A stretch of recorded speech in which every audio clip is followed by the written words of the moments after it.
بسم الله الرحمن الرحيم. ومن أحسن قولا ممن دعا إلى الله وعمل صالحا وقال إنني من المسلمين. إن الذين يحبون أن تشيع الفاحشة في الذين آمنوا لهم عذاب أليم في الدنيا والآخرة والله يعلم وأنتم لا تعلمون. نحمده ونستعينه ونستغفره ونعوذ بالله من شرور أنفسنا ومن سيئات أعمالنا من يهده الله فلا مضل له ومن يضلله فلا هادي له وأشهد أن لا إله إلا الله وحده لا شريك له وأشهد أن محمدا عبده ورسوله. يا أيها الذين آمنوا اتقوا الله حق تقاته ولا تموتن إلا وأنتم مسلمون. يا أيها الناس اتقوا ربكم الذي خلقكم من نفس واحدة وخلق منها زوجها وبث منهما رجالا كثيرا ونساء واتقوا الله الذي تساءلون به والأرحام إن الله كان عليكم رقيبا. يا أيها الذين آمنوا اتقوا الله وقولوا قولا سديدا يصلح لكم أعمالكم ويغفر لكم ذنوبكم ومن يطع الله ورسوله فقد فاز فوزا عظيما. أما بعد فإن خير الحديث كتاب الله وخير الهدي هدي محمد صلى الله عليه وسلم وشر الأمور محدثاتها وكل محدثة بدعة وكل بدعة ضلالة وكل ضلالة في النار. أعوذ بالله من الشيطان الرجيم. بسم الله الرحمن الرحيم. إن الذين يحبون أن تشيع الفاحشة في الذين آمنوا لهم عذاب أليم في الدنيا والآخرة والله يعلم وأنتم لا تعلمون. মহান আল্লাহর সমস্ত প্রশংসা যে আল্লাহ রাব্বুল আলামিন আমাদেরকে সৃষ্টি করেছেন তাঁর ইবাদত বন্দেগীর জন্য। সে আল্লাহরই সমস্ত প্রশংসা যিনি আমাদেরকে ভালো কাজের আদেশ প্রদান করেছেন, অন্যায় কাজ অশ্লীল কাজ হতে বাধা প্রদান করেছেন। দরুদ ও সালাম নাজিল হোক আমাদের প্রিয় নবী মুহাম্মদ রাসূলুল্লাহ সাল্লাল্লাহু আলাইহি সাল্লামের উপর, যিনি আল্লাহ পাক রব্বুল আলামিনের মনোনীত দিন, যাতে রয়েছে সার্বিক জীবনের শান্তি, যাতে রয়েছে সার্বিক জীবনের কল্যাণ। আল্লাহ পাক রব্বুল আলামিনের এই নাজিলকৃত দিন তিনি মানব জাতি পর্যন্ত সুন্দর রূপে পৌঁছিয়ে দিয়েছেন। আল্লাহুম্মা সাল্লি আলাইহি আল্লাহুম্মা বারিক আলাইহি। আজকের বিষয়বস্তু হচ্ছে একটি গুরুত্বপূর্ণ বিষয়বস্তু। আমাদের অনেক ভাইরা যারা ইসলামী সেন্টারে নিয়মিত আসেন তারা দেশে যাচ্ছেন, আর এটি একটি দেশের বড় রোগ, সেই সম্পর্কে আলোচনা করার জন্য, যাতে করে দেশের লোককে তারা এই বিষয়টি সম্পর্কে সঠিক তথ্য দিতে পারেন, সঠিক জ্ঞান দিতে পারেন, সতর্ক সাবধান করতে পারেন, তার জন্য বারবার অনুরোধ করেছেন। তাই সেই সম্পর্কেই আজকে আলোচনা করব। আর তা হচ্ছে যে মানব সমাজকে, আর বিশেষ করে মুসলিম সমাজকে অশ্লীল কাজ, অশ্লীল কথা থেকে, ব্যভিচার থেকে কেমন করে উদ্ধার করা যায়, রক্ষা করা যায়, রক্ষা করার উপায় কি।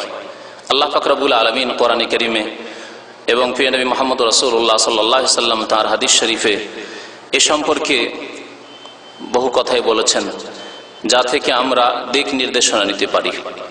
কোরআন থেকে এবং নবী করিম সাল্লাল্লাহু আলাইহি সাল্লামের হাদিস থেকে আপনাদের সামনে এই বিষয়ে, এই পাপ থেকে, অশ্লীলতা থেকে রক্ষার উপায় সম্পর্কে আলোচনা করব।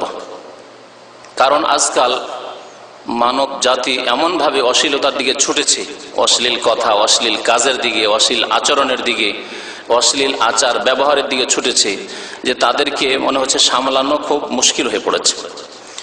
সমাজকে, পরিবারকে, দেশকে সামলানো মুশকিল হয়ে পড়েছে, যে মুখে তারা চলতে শুরু করেছে।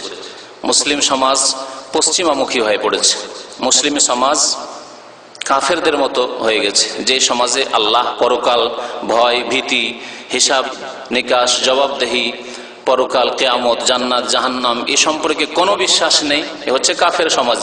সে সমাজের মতো অবস্থা বিরাজ করছে মুসলিম সমাজে। কি করে মুসলিম সমাজকে অশ্লীলতা থেকে, অন্যায় কাজ থেকে, ব্যভিচার থেকে রক্ষা করা যায়? সবচাইতে বড় উপায়, মুখ্য উপায় আর আসল উপায় তা হচ্ছে দ্বীনি উপায়, ধর্মীয় উপায়, যাকে অনেকে বলে থাকেন ধর্মীয় বাঁধন। সবচাইতে বড় বাঁধন হচ্ছে ধর্মীয় বাঁধন, ইসলামিক বাঁধন। এই বাঁধন যার অন্তরে আছে তার জন্য আর অন্য উপায়ের প্রয়োজন নেই। সবচাইতে বড় বাঁধন, সবচাইতে বড় রক্ষার উপায় এই অন্যায় অশ্লীলতা থেকে হচ্ছে ইসলামিক উপায়, দ্বীনি উপায়, আর তা হচ্ছে আল্লাহ পাক রব্বুল আলামিনের প্রতি ঈমান, বিশ্বাস। এটি হচ্ছে প্রথম। শুধু যদি ঈমান বিশ্বাস বলি তো মুসলিম সমাজের লোকেরা বলে আমাদের তো বিশ্বাস আছে। বিশ্বাস আছে কি? আল্লাহ আছে। নাস্তিকরা বলে যে আল্লাহ নেই, আর আস্তিক যাদেরকে বলা হয় মানে ইতিবাচকেরা কথা বলে হ্যাঁ আছে, আল্লাহ আছেন। কিন্তু আল্লাহ আছেন তার মানে কি? এর মানে বুঝে না। তাহলে আমাদের করণীয় কি হওয়া উচিত, আমাদের অবস্থা কেমন হওয়া উচিত তা কিছুই বুঝে না। আল্লাহ রাব্বুল আলামিনের 99টি সুন্দর সুন্দর গুণবাচক নাম রয়েছে। তার মধ্যে একটি নাম হচ্ছে আলিম। তিনি সবকিছুই জানেন, তিনি সবকিছুই জানেন, সবকিছুর খবর রাখেন। আর একটি নাম হচ্ছে আল্লাহ পাক রব্বুল আলামিনের নামগুলি প্রতি যদি ঈমান থাকে আর বিশ্বাস থাকে আর তার বাস্তবায়ন হয় তাহলে যথেষ্ট। এর নাম হচ্ছে ঈমানি বাঁধন, ইসলামিক বাঁধন। আল্লাহর আরেকটি নাম হচ্ছে বসির, সর্বদ্রষ্টা, সবকিছুই তিনি দেখেন, সবকিছু তিনি দেখেন। আল্লাহ বসীরুম বিমা তা'মালুন, তোমরা যা কিছুই করো না কেন আল্লাহ সবকিছুই দেখেন। আল্লাহর নাম একটি বসীর, ওয়া হুয়াস সামিউল বসীর। আল্লাহর আরেকটি নাম হচ্ছে খবীর, মানে সূক্ষ্ম খবর রাখেন। শুধু খবরই রাখেন না, সূক্ষ্ম খবর রাখেন, সূক্ষ্ম দৃষ্টি রাখেন, সূক্ষ্ম খবর রাখেন। আল্লাহ পাক রব্বুল আলামিন আরেকটা নাম হচ্ছে সামি, আল্লাহু সামিউন আলিম, সর্বশ্রোতা, সবকিছুই শোনেন। জি, ঈমানি বাঁধন। চিন্তা করুন, যদি এই ঈমানগুলি থাকে যে আল্লাহ সবকিছু জানেন, সবকিছু শোনেন, সবকিছু দেখেন, সমস্ত সূক্ষ্ম খবর রাখেন, তাহলে আল্লাহ পাক রব্বুল আলামিনের নজরের সামনে কোন রকমের অন্যায়, অশ্লীল কাজ, পাপের কাজ, গুনহার কাজ করা যেতে পারে যার জবাব দিতে হবে পরে, যার জন্য ধরা খেতে হবে। আজকাল সুপার মার্কেট তো যেখানে সেখানে হয়ে গেছে। সুপার মার্কেটে, হাসপাতালে, নার্সিং হোমগুলিতে ক্যামেরা লাগানো আছে, ক্যামেরা লাগানো আছে। ক্যামেরাতে বসে বসে দ্বিতীয় তলা থেকে সুপার মার্কেটে দেখছে। আপনি সুপার মার্কেটে ঘুরতে আছেন ভাবছেন যে ভালো ভালো জিনিস, আর পয়সা তো এত নেই, পকেটে ঢুকাচ্ছেন। করবে না এরকম? এরকম বেকুব লোক আজকাল সমাজে নেই। যদিও চোখের সামনে দেখতে পায় না যে ক্যামেরা লাগানো আছে কিনা, কিন্তু জানে যে সুপার মার্কেটে ক্যামেরা লাগানো আছে। আর এইরকম যদি কেউ বেকুবি করে তো এইরকম কিছু চোর ধরা পড়ছে সুপার মার্কেটে। 2 তলায় বসে ক্যামেরায় বসে দেখছে যে কে কি করছে না করছে। একজন এসে এটা উঠালো, ওটা উঠালো, পকেটে ঢুকিয়ে দিল। কাউন্টারে যেমন এসে চট করে এসে হ্যান্ডকাপ লাগিয়ে দিয়ে পুলিশ দিয়ে ধরেই দিল। বহু ঘটনা ঘটছে এরকম। তাহলে যারা জানে, জ্ঞানী মানুষ, সামান্য জ্ঞান রাখে সুপার মার্কেট সম্পর্কে, হাসপাতাল সম্পর্কে, হাসপাতালে এটা ডাক্তার, নার্স, অবাধ মেলামেশা, তারপরেও তারা কুকাজ করতে পারে না, কারণ তাদের খবর আছে যে ক্যামেরা লাগানো আছে। এদিক সেদিক যদি করি, একটু হাত এদিক ওদিক বাড়াই, তাহলে ধরা খেয়ে যাবো, চাকরি যাবে, মান সম্মান যাবে, সব যাবে, আসামি হইতে হবে, জেলে যেতে হবে।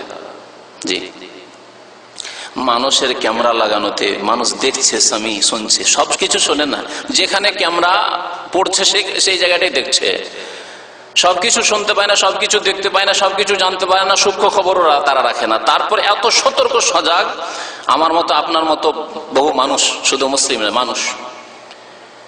আল্লাহ পাক রব্বুল আলামিনের গুণগুলি সম্পর্কে বললাম, কারণ খুব সংক্ষেপে বলবো, 10টি পয়েন্ট বলবো, যে অশ্লীল কাজ থেকে, ব্যভিচার থেকে, কুকাজ থেকে বেঁচে থাকার উপায়, নিজে বেঁচে থাকার উপায়, নিজের পরিবারকে বাঁচিয়ে রাখার উপায়, নিজের সমাজকে, মুসলিম সমাজকে বাঁচিয়ে রাখার উপায়, মানব সকলকে বাঁচিয়ে রাখার উপায় কি, রক্ষার উপায় কি? প্রথম বয়সে আল্লাহর প্রতি ঈমান। আল্লাহর প্রতি এইরকম ঈমান হইতে হবে। 99টা নামের অর্থ বুঝে যদি ওইরকম ঈমান তৈরি করেন তো হতে পারে না যে আল্লাহ পাক রব্বুল আলামিনের সামনে আপনি পাপ করতে পারেন। বাবার সামনে পারেন না, মায়ের সামনে পারেন না, বোনের সামনে পারেন না, স্ত্রীর সামনে পারেন না। যে স্ত্রীর আপনার মাঝে আর তার মাঝে কোনো পর্দা নেই, তার সামনে এরকম পাপ করতে আপনি সাহস করেন না, পারেন না। আর আল্লাহ পাক রব্বুল আলামিনের সামনে কি করে পাপ করার সাহস, গুনাহ করার সাহস? সবচেয়ে বড় বাধা অন্যায় কাজে, অশ্লীল কাজে এবং রক্ষার উপায় হচ্ছে ঈমান বিল্লাহ, আল্লাহর প্রতি ঈমান। আল্লাহর প্রতি ঈমান হইতে হবে। আল্লাহ পাক রব্বুল আলামিন কোরআনে কারীমে ইরশাদ করেছে সূরা বাকারা আয়াত নম্বর 256-তে যে ফামান ইয়াকফুর বিত-তাগুত ওয়া ইউমিন বিল্লাহ, যে ব্যক্তি আল্লাহ ছাড়া অন্যকে স্বীকার করলো, অস্বীকার করলো, আল্লাহ ছাড়া অন্যকে অস্বীকার করলো, ওয়া ইউমিন বিল্লাহ, আল্লাহর প্রতি ঈমান নিয়ে আসলো, আল্লাহর প্রতি বিশ্বাসের মতো বিশ্বাস করলো, ফাকাদ ইসতামসাকা বিল উরওয়াতিল উসকা, সেই ব্যক্তি এমন একটি মজবুত রশ্মি ধারণ করলো, এমন একটি মজবুত রশ্মি ধরলো সে, লানফিসামা লাহা, সেই রশ্মি ছিঁড়ে যাবার নয়। তাহলে যেই ব্যক্তি আল্লাহর প্রতি ঈমান রাখবে ঈমানের মতো, সেই ব্যক্তি ঈমানের এমন একটি আল্লাহ রশি ধরলো যে সেই রশি ছিঁড়ে গিয়ে সে গুনাহে পাপে লিপ্ত হবে না। লানফিসামা লাহা, ইসলামের রশি ছিঁড়ে গেল, বাঁধন ঢিলা হয়ে গেল, আর পাপে লিপ্ত হয়ে গেল, এমন হতে পারে না। ওয়া ইউমিন বিল্লাহ, আল্লাহর প্রতি যদি ঈমান থাকে তাহলে। আল্লাহ পাক রব্বুল আলামিন সূরা তাগাবুনের আয়াত নম্বর 11-তে ইরশাদ করেছেন ওয়া ইউমিন বিল্লাহি ইয়াহদি কলবাহ, যে ব্যক্তি আল্লাহর প্রতি বিশ্বাস রাখে, ঈমান রাখে, আল্লাহ তার অন্তরকে সঠিক পথ দেখাবেন, সঠিক পথে অটল রাখবেন। মানুষের দ্বারা যে পাপ হয়, প্রথম অন্তর বাঁকা হয়। সবকিছু করে অন্তর বাঁকা হয়। প্রথম অন্তর বাঁকা হলে তখন হাত বাঁকা হয়, চোখ বাঁকা হয়, কথা বাঁকা হয়ে যায়, কান বাঁকা হয়, অঙ্গ প্রত্যঙ্গ, হাত পা সবকিছু বাঁকা হয়, পাপে লিপ্ত হয়। এই জন্য প্রিয় নবী মুহাম্মদ রাসূলুল্লাহ সাল্লাল্লাহু আলাইহি ওয়াসাল্লাম ইরশাদ করেছেন, আলা, জেনে রেখো, ইন্না ফিল জাসাদে মুদগাহ, নিশ্চয় মানুষের দেহে এমন একটি গোস্তের পিণ্ড আছে, মুদগাহ, গোস্তের পিণ্ড আছে, এজা সালুহাত সালুহাল জাসাদু কুল্লু, যদিও গোস্তের পিণ্ডটা ঠিক থাকে, সোজাভাবে চলে, তাহলে সালুহাল জাসাদ, জাসাদ মানে গোটা দেহ, গোটা বডি সোজা চলবে, আপনার হাত পা মাথা নাক কান চোখ সব কিছু সোজা চলবে। ওয়াইজা ফাসাদাত, আর যদি সেই গোস্তের পিণ্ড, একটি পিণ্ড আছে শরীরে, তা যদি বাঁকা হয়ে যায়, তা যদি বিগড়ে যায়, তা যদি হয়, তা যদি নষ্ট হয়ে যায়, তার অবস্থা যদি খারাপ হয়ে যায়, অসুস্থ হয়ে পড়ে, ফাসাদাল জাসাদু কুল্লুহু, তাহলে সমস্ত দেহ কি হয়ে যাবে? রোগাক্রান্ত হয়ে যাবে, সমস্ত দেহ দিয়ে তখন পাপ হবে। আলা, জেনে রেখো, নবী করিম সাল্লাল্লাহু আলাইহি ওয়াসাল্লাম বলছেন, ওয়াহিয়াল কালবু, আর তা হচ্ছে মানুষের কলব, হৃদয়, অন্তর। অন্তর বাঁকা যদি হয়ে যায়, হৃদয় বাঁকা হয়ে যায়, হৃদয়ে শয়তান ঢুকে পড়েছে, ফায়াতমা আল্লাযী ফী কলবিহি মারাদ, আল্লাহ বলছেন মহিলাদেরকে যে তোমরা নাকি সুরে কথা বলিও না, নরম নরম মিষ্টি করে কথা বলিও না অপর পুরুষের সাথে, না হলে যাদের অন্তরে ব্যাধি আছে, আল্লাহ এখানে কলবের কথা বলেছেন, তাহলে অন্তরের ব্যাধির কারণে মানুষ অশ্লীলতা লিপ্ত হয়, প্রথম অন্তরে ব্যাধি সৃষ্টি হয়, অন্তর রোগাক্রান্ত হয়ে পড়ে। ফায়াতমা আল্লাযী, তারা লোভ করবে যে না, এখানে আমার স্বার্থ সিদ্ধি হইতে পারে, আমার মনের কামনা বাসনা পূরণ হতে পারে এখানে। ফি কলবিহি মারাজ, যার কলবে, যার অন্তরে, যার হৃদয় কি আছে? মারাজ আছে, রোগ আছে। তাহলে অন্তরকে আল্লাহ পাক রব্বুল আলামিন সঠিক পথ দেখাবেন। ওয়া মান ইউমিন বিল্লাহ, যারা আল্লাহর প্রতি ঈমান রাখে, আল্লাহ সবকিছু দেখছেন, সবকিছু জানছেন, সবকিছু শুনছেন, সূক্ষ্ম খবর রাখেন, আল্লাহ হিসাবে নেবেন, আল্লাহর সামনে দাঁড়াতে হবে। আল্লাহ পাক রব্বুল আলামিন চিরঞ্জীব, আমরা একদিন মরে যাব, তারপরে সম্মুখীন হইতে হবে জবাবদেহির, ইত্যাদি। ঈমানি বাঁধন, আল্লাহর প্রতি ঈমানের কথা বললাম। তারপরে 2 নম্বরের ঈমান হচ্ছে ঈমান বিল আখিরা, পরকালের প্রতি ঈমান, হিসাবের প্রতি ঈমান, জাযা, প্রতিদানের প্রতি ঈমান, যে ভালো কাজ যদি করে যায় তো ভালো ফল পাবো, আর খারাপ কাজ, অন্যায় কাজ করে যায়, আজকে 5 মিনিটের স্বাদ পেলাম, আর এই 5 মিনিটের স্বাদের জন্য হাজার হাজার বছর জাহান্নামে থাকতে হবে। এই ঈমান লাগবে। এই ঈমান যদি কার মধ্যে থাকে, তাহলে 5 মিনিটের স্বাদের জন্য তার হাজার হাজার বছর সে নিজেকে জাহান্নামে নিক্ষিপ্ত করবে না। জিনা, ব্যভিচার করে, কুকাজ করে, অশ্লীলতায় ডুবে গিয়ে সে তার পরকালকে ধ্বংস করবে, এমনটা হতে পারে না। সবচেয়ে বড় বাঁধন হচ্ছে আল্লাহর প্রতি ঈমান। আর 2 নম্বরে বললাম কি? আখিরাতের প্রতি ঈমান। আখিরাত মানে তার মধ্যে চলে আসবে হিসাব নিকাশ, জবাবদেহি। ভালো করলে ভালো পাবো, আর যদি মন্দ করে যায় তাহলে প্রত্যেকটি লিখা আছে, আর তার বদলা আমাকে শাস্তি ভোগ করতেই হবে। 3 নম্বরের, এটিও ধর্মীয় উপায়, অশ্লীলতা থেকে রক্ষার এটি হচ্ছে দ্বীনি উপায়, তা হচ্ছে আল্লাহর ভয়, তাকওয়া। তাকওয়া, আল্লাহ ভীরুতা, আল্লাহকে ভয় করা। মহান আল্লাহ পাক ইরশাদ করেছেন, ওয়ামাইয়াত্তাকিল্লাহ ইয়াজআল লাহু মাখরাজা, যে আল্লাহকে ভয় করবে তার জন্য আল্লাহ রাস্তাকে সুগম করে দেবেন। আপনি যৌবন কালে রয়েছেন, যুবক মানুষ, বিবাহ শাদী করতে পারেননি, বা বিবাহ শাদী করেছেন কিন্তু স্ত্রীর সাথে নেই, আপনার সমস্যা, যৌবনের সমস্যা। আল্লাহ বলছেন, ওমাইয়াত্তাকিল্লাহ, তুমি আল্লাহকে ভয় করো, ইয়াজআল লাহু মাখরাজা, আল্লাহ তোমার জন্য পথকে সহজ করে দেবেন, সুগম করে দেবেন। মাখরাজ, এক্সিটের আল্লাহ ব্যবস্থা করবেন, আল্লাহ তোমার শান্তির ব্যবস্থা করবেন। জি, ইয়াজআল লাহু মাখরাজা ওয়া ইয়ারযুকুহু মিন হাইসু লা ইয়াহতাসিব, আর আল্লাহ তাকে এমন জায়গা থেকে রিজিক দিবেন যে সে চিন্তাই করতে পারেনি যে এরকম আমি সুখী হতে পারবো, আমি দাম্পত্য জীবনে এত সুখী হতে পারবো, আমি আমার স্ত্রীকে নিয়ে এত সুখী হতে পারবো। সে কল্পনাও করতে পারেনি যে আমার মতো অশিক্ষিত, জাহেল, মূর্খ মানুষ, 2 অক্ষর পড়াশোনা জানি না, আমি কোরআনটাও ঠিক করে পড়তে পারি না, আর আমারও মতো মানুষ এইরকম সুখী হতে পারে, কল্পনা করতে পারেনি। এমন জায়গা থেকে আল্লাহ পাক রব্বুল আলামিন তার শান্তির রিজিক দান করবেন তাকে। রিজিক মানে যা কিছু আল্লাহ দেন তাই হচ্ছে রিজিক, শান্তি, আপনার ভাগ্য। আল্লাহ পাক রব্বুল আলামিন শান্তি জুটাবেন আপনার ভাগ্যে। আরো আল্লাহ পাক ইরশাদ করেছেন সূরা তালাকের, এই ছিল 2 নম্বর আয়াত। 4 নম্বর আয়াতে আবার ওই তাকওয়ার কথা আল্লাহ বলেছেন, ওমাইয়াত্তাকিল্লাহ ইয়াজআল লাহু মিন আমরিহি ইউসরা, যে ব্যক্তি আল্লাহকে ভয় করবে, আল্লাহ পাক রব্বুল আলামিন তার কাজ কর্মকে, জীবনের চলাফেরাকে কি করে দেবেন? ইউসরা, সহজ করে দেবেন। সুবহানাল্লাহ। বিবাহ করতে পারছেন না, আল্লাহ আপনার বিবাহ করা সহজ করে দেবেন। ফ্যামিলি রাখতে পারছেন না, আল্লাহ সহজ করে দেবেন। জি, আপনি ভাবছেন যে আমাকে বিদেশে থাকতে হবে না, আল্লাহ আপনার ঈমান এত মজবুত করে দেবেন যে না, আমার যেখানে আমি পাপ থেকে বেঁচে থাকতে পারবো সেখানে থাকবো, দেশেই থাকবো। আল্লাহ ওখানে রিজিকের দ্বারকে এত সহজ করে দেবেন যে বাড়িতে বসে বসে আপনি কিছু কাজকর্ম করবেন, আল্লাহ রিজিকের রাস্তা আপনার জন্য খুব সহজ করে দেবেন। দাম্পত্য জীবনে শান্তি পাবেন আপনি। আজকালকার যুবকরা চিন্তা করে, যুবক শুধু যুবক না, বুড়ো হয়ে যায়, 40-45 বছর বয়স হয়ে যায়, তারপরও নিজেকে মনে করে যে আমি নাবালক হয়েই আছি, আর পায়ে তো দাঁড়াইতেই পারিনি, তো বিয়ে করব কেমন করে? আল্লাহ বলছেন, ওমাইয়াত্তাকিল্লাহ, আল্লাহকে ভয় করো, ইয়াজআল লাহু মিন আমরিহি ইউসরা। 18 বছর বয়স, 15 বছর বয়সে সাবালক হয়ে গেছে, আল্লাহ তখনই তোমার জন্য বিবাহ শাদী সহজ করে দেবেন। আমর ইবনে আস রাদিয়াল্লাহু তাআলা আনহু, তার ছেলে আব্দুল্লাহর জন্ম হয় 11 বছর বয়সে, সাহাবী। সেই যুগে এত অঢেল ধন সম্পদ ছিল নাকি না, সবাই গরিব মানুষ ছিল, খেজুর খেত আর পানি খেত।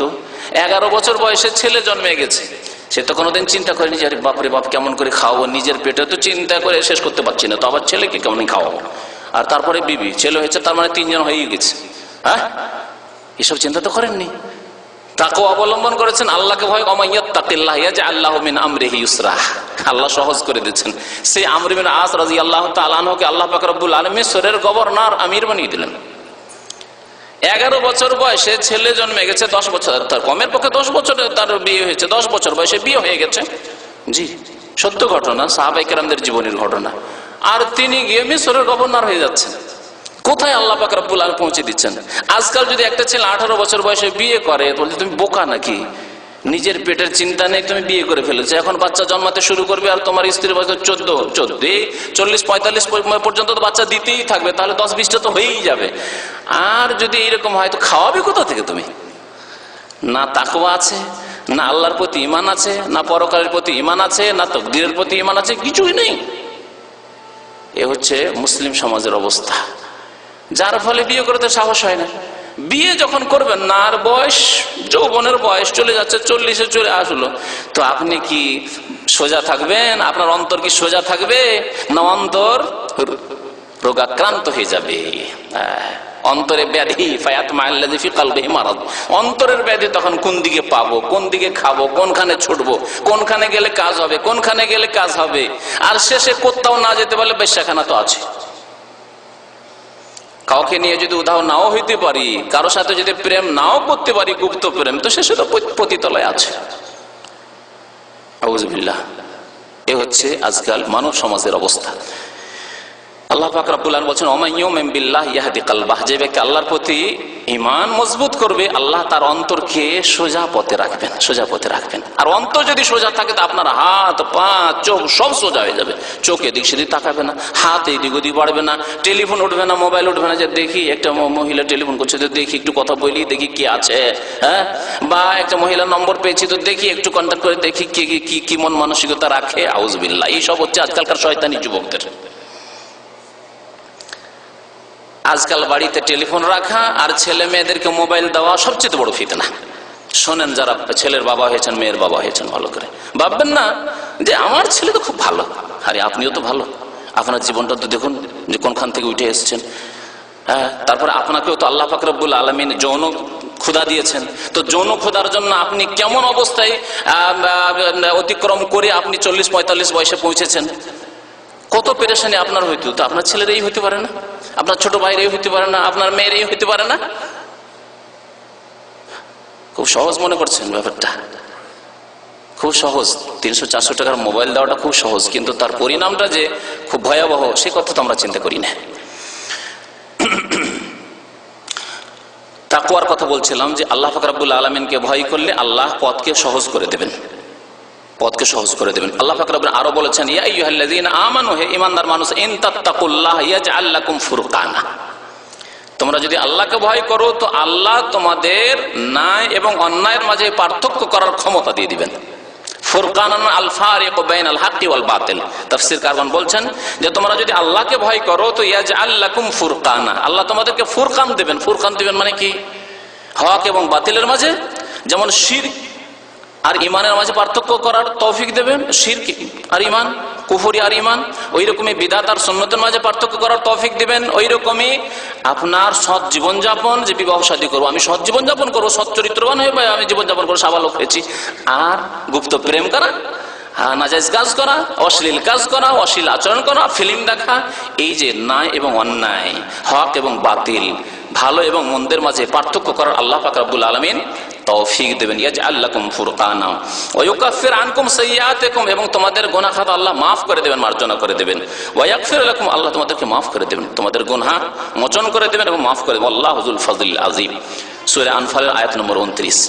তো এসব আয়াত দ্বারা বোঝা যায় যে এগুলো হচ্ছে ঈমানি বাঁধন। যে ঈমানি বাঁধনের কথা বলছেন, সবচেয়ে বড় বাঁধন, দুনিয়ার কোনো বাঁধন দিয়ে মানুষকে বেঁধে রাখা যায় না পাপ থেকে, কিন্তু ঈমানি বাঁধন এমন এক বাঁধন যেই বাঁধন দিয়ে খুব সহজে বেঁধে রাখা যায়, আর সেই বাঁধন তার অন্তরে আছে। তাহলে অন্তরের বাঁধন, ঈমানি বাঁধনকে খুব মজবুত করতে হবে, তাকওয়ার বাঁধনকে খুব মজবুত করতে হবে, আল্লাহর প্রতি ঈমানকে খুব মজবুত করতে হবে, পরকালের প্রতি হিসাব নিকাশ জবাবদেহির চিন্তাশীল হইতে হবে। ইউসুফ আলাইহিস সালাম, তার মতো সুবর্ণ সুযোগ কি আর কেউ পেয়েছে পৃথিবীতে?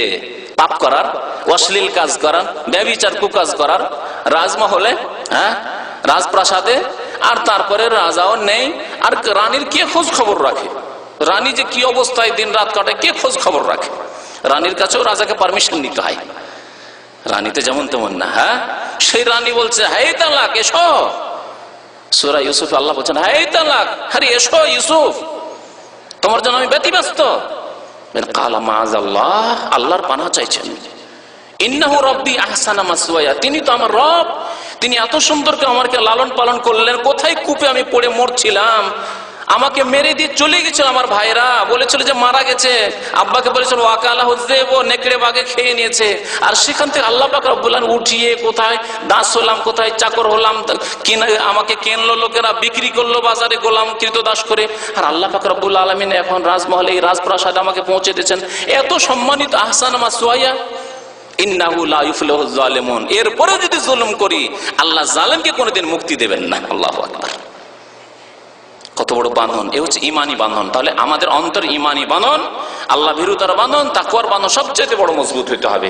ব্যক্তি পর্যায়ে আমার, আপনার, আপনি একজন অভিভাবক হিসাবে আপনার স্ত্রীর, আপনার ছেলে মেয়েদের যেন ঈমানি বাঁধন মজবুত হয়, যেন ঈমানি তরবিয়ত করতে হবে। আপনার পরিবারের, আপনার সমাজের ঈমানি বাঁধন মজবুত হতে হবে। আজকাল মুসলিম সমাজে ঈমানি বাঁধন দুর্বল হয়ে গেছে। হ্রাস পেয়ে যায়নি, একবারে নেই এমন হয়নি, কিন্তু দুর্বল হয়ে গেছে।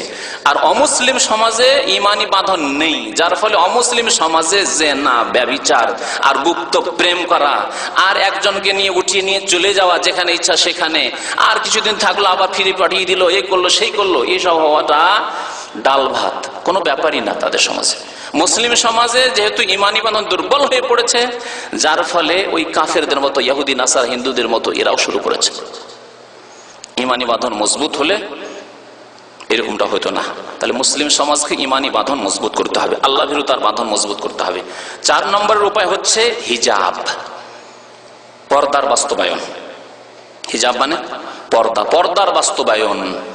মহিলারা, যুবতীরা যখন, যারা যুবতী হয়ে গেছে, তারা বাড়ি থেকে বেরোলে বাইরে হিজাব করে পর্দা করবে। বাইরের বিধান, হিজাব পর্দার বিধান হচ্ছে বাড়ির বাইরের বিধান। কারণ আমাদের দেশের মানুষরা কি বলে জানেন, বাড়ির ভিতরে যদি কোনোদিন লেবারি কাজ করতে গিয়ে কোনো আরবের ঘরে ঢুকে পড়ে, আর যদি দেখে যে একটু টাইট জামা কাপড় পরে, বাপ রে বাপ, এদের কি পোশাক হলো নাকি, এই বোরকার নিচে যে পোশাক পরে থাকে কি পোশাক হলো নাকি, এই সমালোচনা খুব বেশি করে। মূর্খ মানুষ বুঝে না যে হিজাব মানে কি। হিজাব মানে বাইরে হিজাব করতে হবে, আর বাড়ির মধ্যে স্বামীর সামনে গিয়ে জিগাইতে থাক, অসুবিধা কি?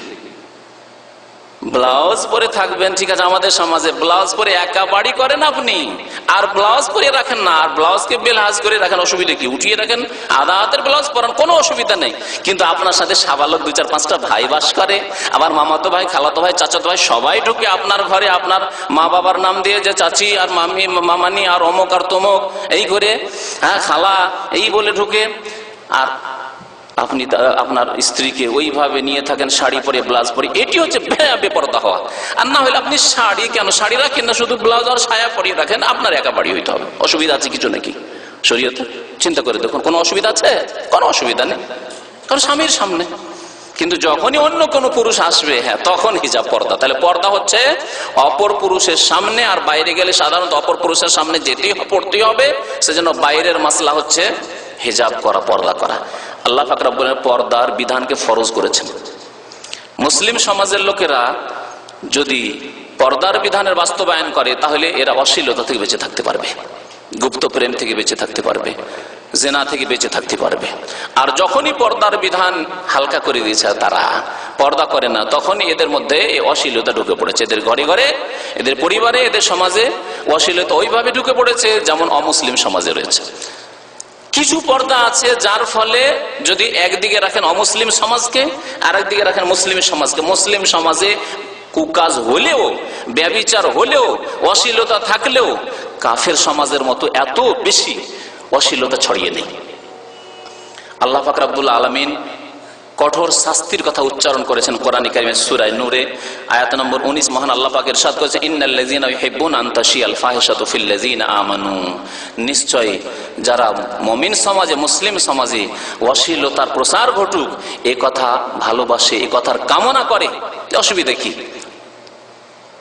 বাড়িতে ফিল্ম দেখছে ছেলে মেয়েরা, অসুবিধা কি? ছেলে মেয়েরা, যুবক যুবতী এরা না দেখবে? এটাই তো সময় তাদের। আজকালকার জাহেল মূর্খ বাবারা এরকম খানি, তাদের তো আমরাও তো ছিলাম এরকম, অসুবিধা কি? তারপরে তার মেয়ে যাচ্ছে কোনো যুবকের সাথে স্কুল কলেজে যাচ্ছে, রিক্সায় চড়েও, সিনেমায় যাচ্ছে, অসুবিধা কি? আমরাও তো একদিন ছিলাম। তাদেরকে তো একটু স্বাধীনতা দিতে হবে। একেবারে এত বেঁধে রাখলে হয় নাকি? ছেলে যাচ্ছে, কোনো আপনার ছেলে যাচ্ছে অন্য কোনো যুবতীর সাথে, ছেলেদেরকে এত এই যৌবনকালে বেঁধে রাখতে নেয়। এত বেঁধে রাখলে কি হয়ে যাবে? ছেলেরা কিন্তু খুব অসুবিধা পড়ে যাবে, ছেলেরা উন্নতি করতে পারবে না পড়াশোনা করে। একটু স্বাধীনতা দিতে হবে, তাদের ব্যক্তি স্বাধীনতা আছে। এগুলি ইহুদি নাসারাদের ঘর থেকে কথাগুলি মুসলিমরা নিয়ে এসছে। হ্যাঁ, এক শ্রেণীর স্কুল কলেজ ইউনিভার্সিটি শিক্ষিত মুসলিমরা যাদের দিনের মাধন নেই, তারা এই ধরনের কথাবার্তা বলে থাকে। আল্লাহ বলছেন তাদের সম্পর্কে, যারা পছন্দ করে যে মুসলিম পরিবারে, মুসলিম বাড়িতে, মুসলিম সমাজে, মুসলিম দেশে অশ্লীলতার প্রসার ঘটুক, লাহুম আযাবুন আলীম, তাদের জন্য যন্ত্রণাদায়ক শাস্তি রয়েছে, কঠোর শাস্তি রয়েছে। কখন? আল্লাহ বলছেন ফিদ দুনিয়া, দুনিয়াতেও, অল আখিরা, আর আখিরাতেও। ইহকালেও শাস্তি রয়েছে আর পরকালেও শাস্তি রয়েছে। ওয়াল্লাহু ইয়ালামু ওয়া আনতুম লা তা'লামুন, আর আল্লাহ ভালো করে জানেন যে কত শাস্তি তোমাদের জন্য রয়েছে আর তোমরা জানো না। সুতরাং তোমাদেরকে সাবধান করে দেওয়া হচ্ছে যে খবরদার, মুসলিম সমাজে, মুসলিম পরিবারে, মুসলিমদের ঘরে ঘরে তুমি অশ্লীলতাকে ছড়াবে না। হিজাব, পর্দার কথা বলছিলাম যে পর্দা আল্লাহ ফরজ করেছেন। এই পর্দা দিয়ে রক্ষা করা যাবে মুসলিম পরিবারকে, মুসলিম সমাজকে, মুসলিম ব্যক্তিকে, মুসলিম নর নারীকে জিনা, ব্যভিচার থেকে, অশ্লীল কাজ থেকে। মহান আল্লাহ পাক ইরশাদ করেছেন পর্দার হুকুম ফরজ করতে গিয়ে, ইয়া আইয়ুহান নবী, হে নবী, কুল্লি আজওয়াজিকা, আপনি আপনার বিবিগণকে বলুন, ওয়া বানাতিকা, মেয়েদেরকে বলুন, ওয়া নিসাইল মুমিনিন, আর মুমিনদের স্ত্রীদেরকেও বলুন, মুমিন মহিলাদেরকেও বলুন, ইউদনিনা আলাইহিন্না মিন জালাবিবিহিন্না, তারা যেন তাদের ওড়নাগুলিকে ঝুলিয়ে নিয়ে মুখমণ্ডল ঢেকে নেয়। ইউদনিনা আলাইহিন্না মিন জালাবিবিহিন্না, ওড়নাকে ঝুলিয়ে নিয়ে যাতে করে মুখমণ্ডল তারা ঢেকে নেই। যালিকা আদনা ইউরাফনা, এই পর্দার বাস্তবায়ন, হিজাবের বাস্তবায়ন করলে কি হবে, তাদেরকে চেনা যাবে যে এরা সম্ভ্রান্ত মহিলা, এরা নোংরা চরিত্রের মহিলা নয়। এসব যুবতীরা হচ্ছে শরীফ যুবতী, ভদ্র যুবতী, পরহেজগার যুবতী, পর্দানাসীন মহিলা। ফালায়ু যায়েন, তাদেরকে ফাসেক লম্পটা কষ্ট দেওয়ার অপপ্রয়াস চালাবে না, চেষ্টা করবে না। কত সুন্দর কথা আল্লাহ পাক রব্বুল আলামিনের। দেখেছেন এই দৃশ্য, দেখেছেন যে পর্দানাসীন মহিলার দিকে একটা পুরুষ বদমাশ থাকলো তাকাতে লজ্জা করে, তার পাশে দাঁড়াইতে লজ্জা করে, সরে যায়। কিন্তু বেহায়া বেপরদা মহিলা দেখলে আরো ঘনিয়ে বসে, হ্যাঁ ঘনিয়ে বসে কথা বলার জন্য। হ্যাঁ, কোথায় বাড়ি আপনার, কোথায় বাড়ি আপনার, কোন ডিস্ট্রিক্ট, কোন থানায়, কোন গ্রামে, কে আপনার, কি হলো, আপনার বাবার নাম কি, এসব বলা। পর্দানাসীন একটা মহিলার সাথে এরকম বলা আর সাহস করতে পারবে? কখনো পারবে না। যালিকা আদনা ইউরাফনা, তাদেরকে চেনে নেবে যে এরা শরীফ, ভদ্র মহিলা, মুমিনা, পরেজগার মহিলা। সুতরাং ফালায়ু যায়েন, তাদেরকে কষ্ট দেওয়ার সাহস করবে না। ওয়া কানা আল্লাহু গফুরুর রহিম, সূরা আহজাব আয়াত নম্বর 59। এই আয়াত নাজেল হওয়ার পরে সাহাবিয়াদের কথা, কারণ অনেকে বলে যেন চেহারার পর্দা নেই। পর্দা আছে, মাথার পর্দা আছে, চুলের পর্দা আছে, অঙ্গ প্রত্যঙ্গের পর্দা আছে, চেহারার হাতের পর্দা নেই। তাই এই হাদিসটা বলি, যখন এই আয়াত নাযিল হলো, সাহাবিয়াতরা মানে সাহাবী মহিলারা, তারা তখন তো আর এত এই চিকন কাপড়, পাতলা কাপড় ছিল না যা দিয়ে ওড়না বানানো যাবে, দেখা যাবে। হ্যাঁ, 2-3টা সামনে ডবল করে, 3 ডবল করে থাকলেও দেখা যাবে, এমন তো ছিল না, মোটা কাপড় ছিল। তো মোটা কাপড় দিয়ে কি করা হয়তো, ঝুলিয়ে নেওয়া হয়তো, ঝুলিয়ে নিয়ে একটা চোখ খুলে রাখতেন তারা, একটা চোখ খুলে রাখতেন দেখার জন্য, শুধু এইভাবে, যে যাতে করে চেহারাটা ঢেকে যায়, একটা চোখ দেখা যায়। আগের বুড়ি মহিলাদেরকে দেখেছেন, বড় বড় লম্বা লম্বা চাদর আমরা দেখেছি, দাদি নানিদেরকে দেখেছি, লম্বা লম্বা চাদর একবার নিচ পর্যন্ত, আর ওই চাদরগুলিকে এমন করে পরে তারা হাঁটতেন আর রাস্তার কিনারা কিনারা হাঁটতেন। এইটি হচ্ছে শরীয়ত সম্মত। এই আয়াত নাযিল হওয়ার পরে সাহাবিয়াতরা এইভাবে আয়াতের উপর আমল করেছেন। আল্লাহ পাক রব্বুল আরো বলেছেন যে ইয়া নিসা আন-নবী লাস্তুন্না কাআহাদিম মিনান নিসা, হে নবীর স্ত্রীগণ, নবীর বিবিগণ, তাহলে যদি সম্মানিত আপনি হন, নবীর মতো, নবীর অনুসারী হন, তাহলে আপনাকে আপনার স্ত্রীকে ওইরকম হইতে হবে। লাস্তুন্না কাআহাদিম মিনান নিসা, তোমরা অন্যান্য মহিলাদের মতো নও। তাহলে হে মুসলিম, আপনাদের মহিলারা, আপনাদের স্ত্রীরা, আপনাদের বোনেরা ইহুদি নাসারাদের মহিলাদের মতো নয়। জি, লাস্তুন্না কাআহাদিম মিনান নিসা ইন ইত্তাকাইতুন্না, তোমরা যদি আল্লাহকে ভয় করো, ফালা তাখযানা বিল কওলি, তাহলে তোমরা মিষ্টি সুরে কোনো পুরুষের সাথে কথা বলবে না। অপর পুরুষের সাথে, যারা মাহারাম নয়, যাদের সাথে স্থায়ীভাবে বিবাহ হারাম নয়, বরং কোনোদিন বিবাহ হালাল হতে পারে, এখন হালাল না হলেও, তাদের সাথে তোমরা নাকি সুরে কথা বলবে না, মিষ্টি সুরে কথা বলবে না। ফায়াতমা আল্লাযী ফী কলবিহি মারাদ, যদি এইরকম করো, মিষ্টি সুরে কথা বলো, ভাই কেমন আছেন, ভাই অনেকদিন থেকে দেখিনি আপনাকে, আপনি আসেন শুধু আপনার ভাইয়ের সাথে কথা বলে চলে যান, আমাদের খোঁজ খবর নিতে হবে না। হ্যাঁ, আপনার ভাই নাই সে কি আমরা নেই? লা হাওলা ওয়ালা কুওয়াতা ইল্লা বিল্লাহ। ভাই বিদেশে আছে, এসছেন বিদেশে, আর আপনার স্ত্রী এভাবে কথা বলছে আপনার বন্ধুকে, যে ভাই কি হইলো, আপনার ভাই নয় বিদেশে গেছে, তো আমরা খাওয়াইতে পারবো না? লা হাওলা ওয়ালা কুওয়াতা ইল্লা বিল্লাহ। এগুলো হচ্ছে মুসলিম সমাজের কথা। আল্লাহ বলছে ফালা তাখযানা বিল কওল, খবরদার তোমরা এরকম মিষ্টি সুরে কথা বলবে না। কোথাও যদি বলতে হয়, টেলিফোন করে, কেমন আছেন ভাই, ভালো আছেন, হয়ে গেল, যথেষ্ট। হ্যাঁ ভাই কখন আসবেন, ঠিক আছে জবাব দেন, যেটা প্রশ্ন করা হচ্ছে তার উত্তর দিয়ে দেন, বাস হয়ে গেল, রেখে দেন। আর কথাকে বাড়াইতে থাকলেন, কথাতে হ্যাঁ সরষা থেকে তেল বের করার মতো যদি কথা এরকম বের করতে থাকেন, তো শয়তান তো সুযোগ নেবে আর অন্তরকে ব্যতিগ্রস্ত করে দেবে। আল্লাহ বলছেন ফালা তাখযানা বিল কওল, মিষ্টি সুরে কথা বলবে না। হে মহিলারা, মুসলিম মহিলারা, তোমরা এরকম কাজ করবে না।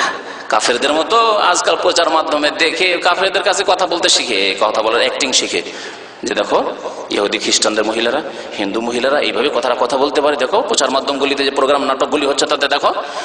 আর আমরা কথা বলতে জানি না, আমাদের স্ত্রীরা কথা বলতে পারে না, আমাদের বোনেরা কথা বলতে পারে। কে কেমন কথা হইল? কথা বলতে শিখতে হবে, কথা বলতে শিখাচ্ছে এসব দিয়ে। হ্যাঁ, ফাসেকা ফাজেরাদের মতো, পাপিষ্ঠদের মতো। আল্লাহ কুলনা কাওলাম মারুফা, ভালো কথা বলো, প্রয়োজনীয় কথা, মারুফা, যে কথাগুলি বলা জরুরি, একটা প্রশ্ন করা হয়েছে তার উত্তর দেওয়া জরুরি, ততটুকু কথা বলো। সূরা আহজাবের আয়াত নম্বর 32। 5 নম্বরের উপায়, সময় তার থেমে থাকছে না, এই জন্য খুব সংক্ষেপে করেছি। 5 নম্বরের উপায় মুসলিম সমাজকে অশ্লীল কাজ থেকে, অশ্লীল কথা থেকে, অশ্লীল আচরণ থেকে রক্ষা করার, তা হচ্ছে যে জীবনের প্রত্যেকটি ক্ষেত্রে, বিশেষ করে শিক্ষা অঙ্গনে, কর্মক্ষেত্রে, আরো বিভিন্ন যে ক্ষেত্র রয়েছে সেসব ক্ষেত্রে যুবক যুবতী, নারী পুরুষের যে অবাধ মেলামেশা আজকাল পৃথিবীতে, তা থেকে বেঁচে থাকতে হবে। তা থেকে নিজেকে বাঁচিয়ে রাখতে হবে, নিজের পরিবারকে বাঁচিয়ে রাখতে হবে, নিজের ছেলে মেয়েদেরকে বাঁচিয়ে রাখতে হবে, নিজের সমাজকে বাঁচিয়ে রাখতে হবে, নিজের দেশবাসীকে বাঁচাতে হবে, মুসলিম সমাজকে বাঁচাতে হবে। তাহলেই অন্যায়, অশ্লীলতা, ব্যভিচারকে রোকা যাবে। আপনি ব্যভিচার থেকে নিজেকে উদ্ধার করতে পারবেন আর আপনার সমাজকে উদ্ধার করতে পারবেন। প্রিয় নবী মুহাম্মদুর রাসূলুল্লাহ সাল্লাল্লাহু আলাইহি ওয়াসাল্লাম একদিন মসজিদ থেকে বের হচ্ছিলেন, আবু দাউদের হাদিস। মসজিদ থেকে নামাজ পড়ে বের হচ্ছিলেন। আপনারা জানেন যে নবী করিম সাল্লাল্লাহু আলাইহি ওয়াসাল্লামের জামানায় মহিলারা মসজিদে নামাজ পড়তে আসতো না। মহিলারা মসজিদে নামাজ পড়তে আসতো। কোনখানে দাঁড়াতো? পাশাপাশি, ডান দিকে না বাম দিকে না পিছনে, তাই না? একবার দেখলেন যে মসজিদ থেকে মহিলারা বেরিয়েছে, হয়তো প্রথম দিকে ছিল, হিজাব পর্দার হুকুম এসব নাযিল হওয়ার প্রথম দিকে ছিল হয়তো। মসজিদ থেকে মহিলারা বের হচ্ছে, বেরিয়ে পুরুষরা যে দরজা দিয়ে বেরোচ্ছে সেখান দিয়ে মহিলারা বেরোচ্ছে। এখানে অনেক সময় দেখা যায় যে মহিলারা হয়তো বেরোচ্ছে, কিছু পুরুষ আছে যাদের একটু লজ্জা শরম কম, ওর সাথে বেরোইতে হবে, সিঁড়িতে নামতে হবে, কেন একটু থেমে যান আপনি। অথবা মহিলারা দেখছে যে না পুরুষরা আগে বেরিয়ে গেছে, তাহলে আপনারা একটু থেমে যান। আরে এক্ষুনি না, আমাকে 1 মিনিট 2 মিনিটের মধ্যে বেরোতে হবে, আর বেশি দেরি করা যাবে না, 5টা মিনিট দেরি করা যাবে না। অবশ্যই এটি হচ্ছে শরীয়তের তালিম, শরীয়তের শিক্ষা।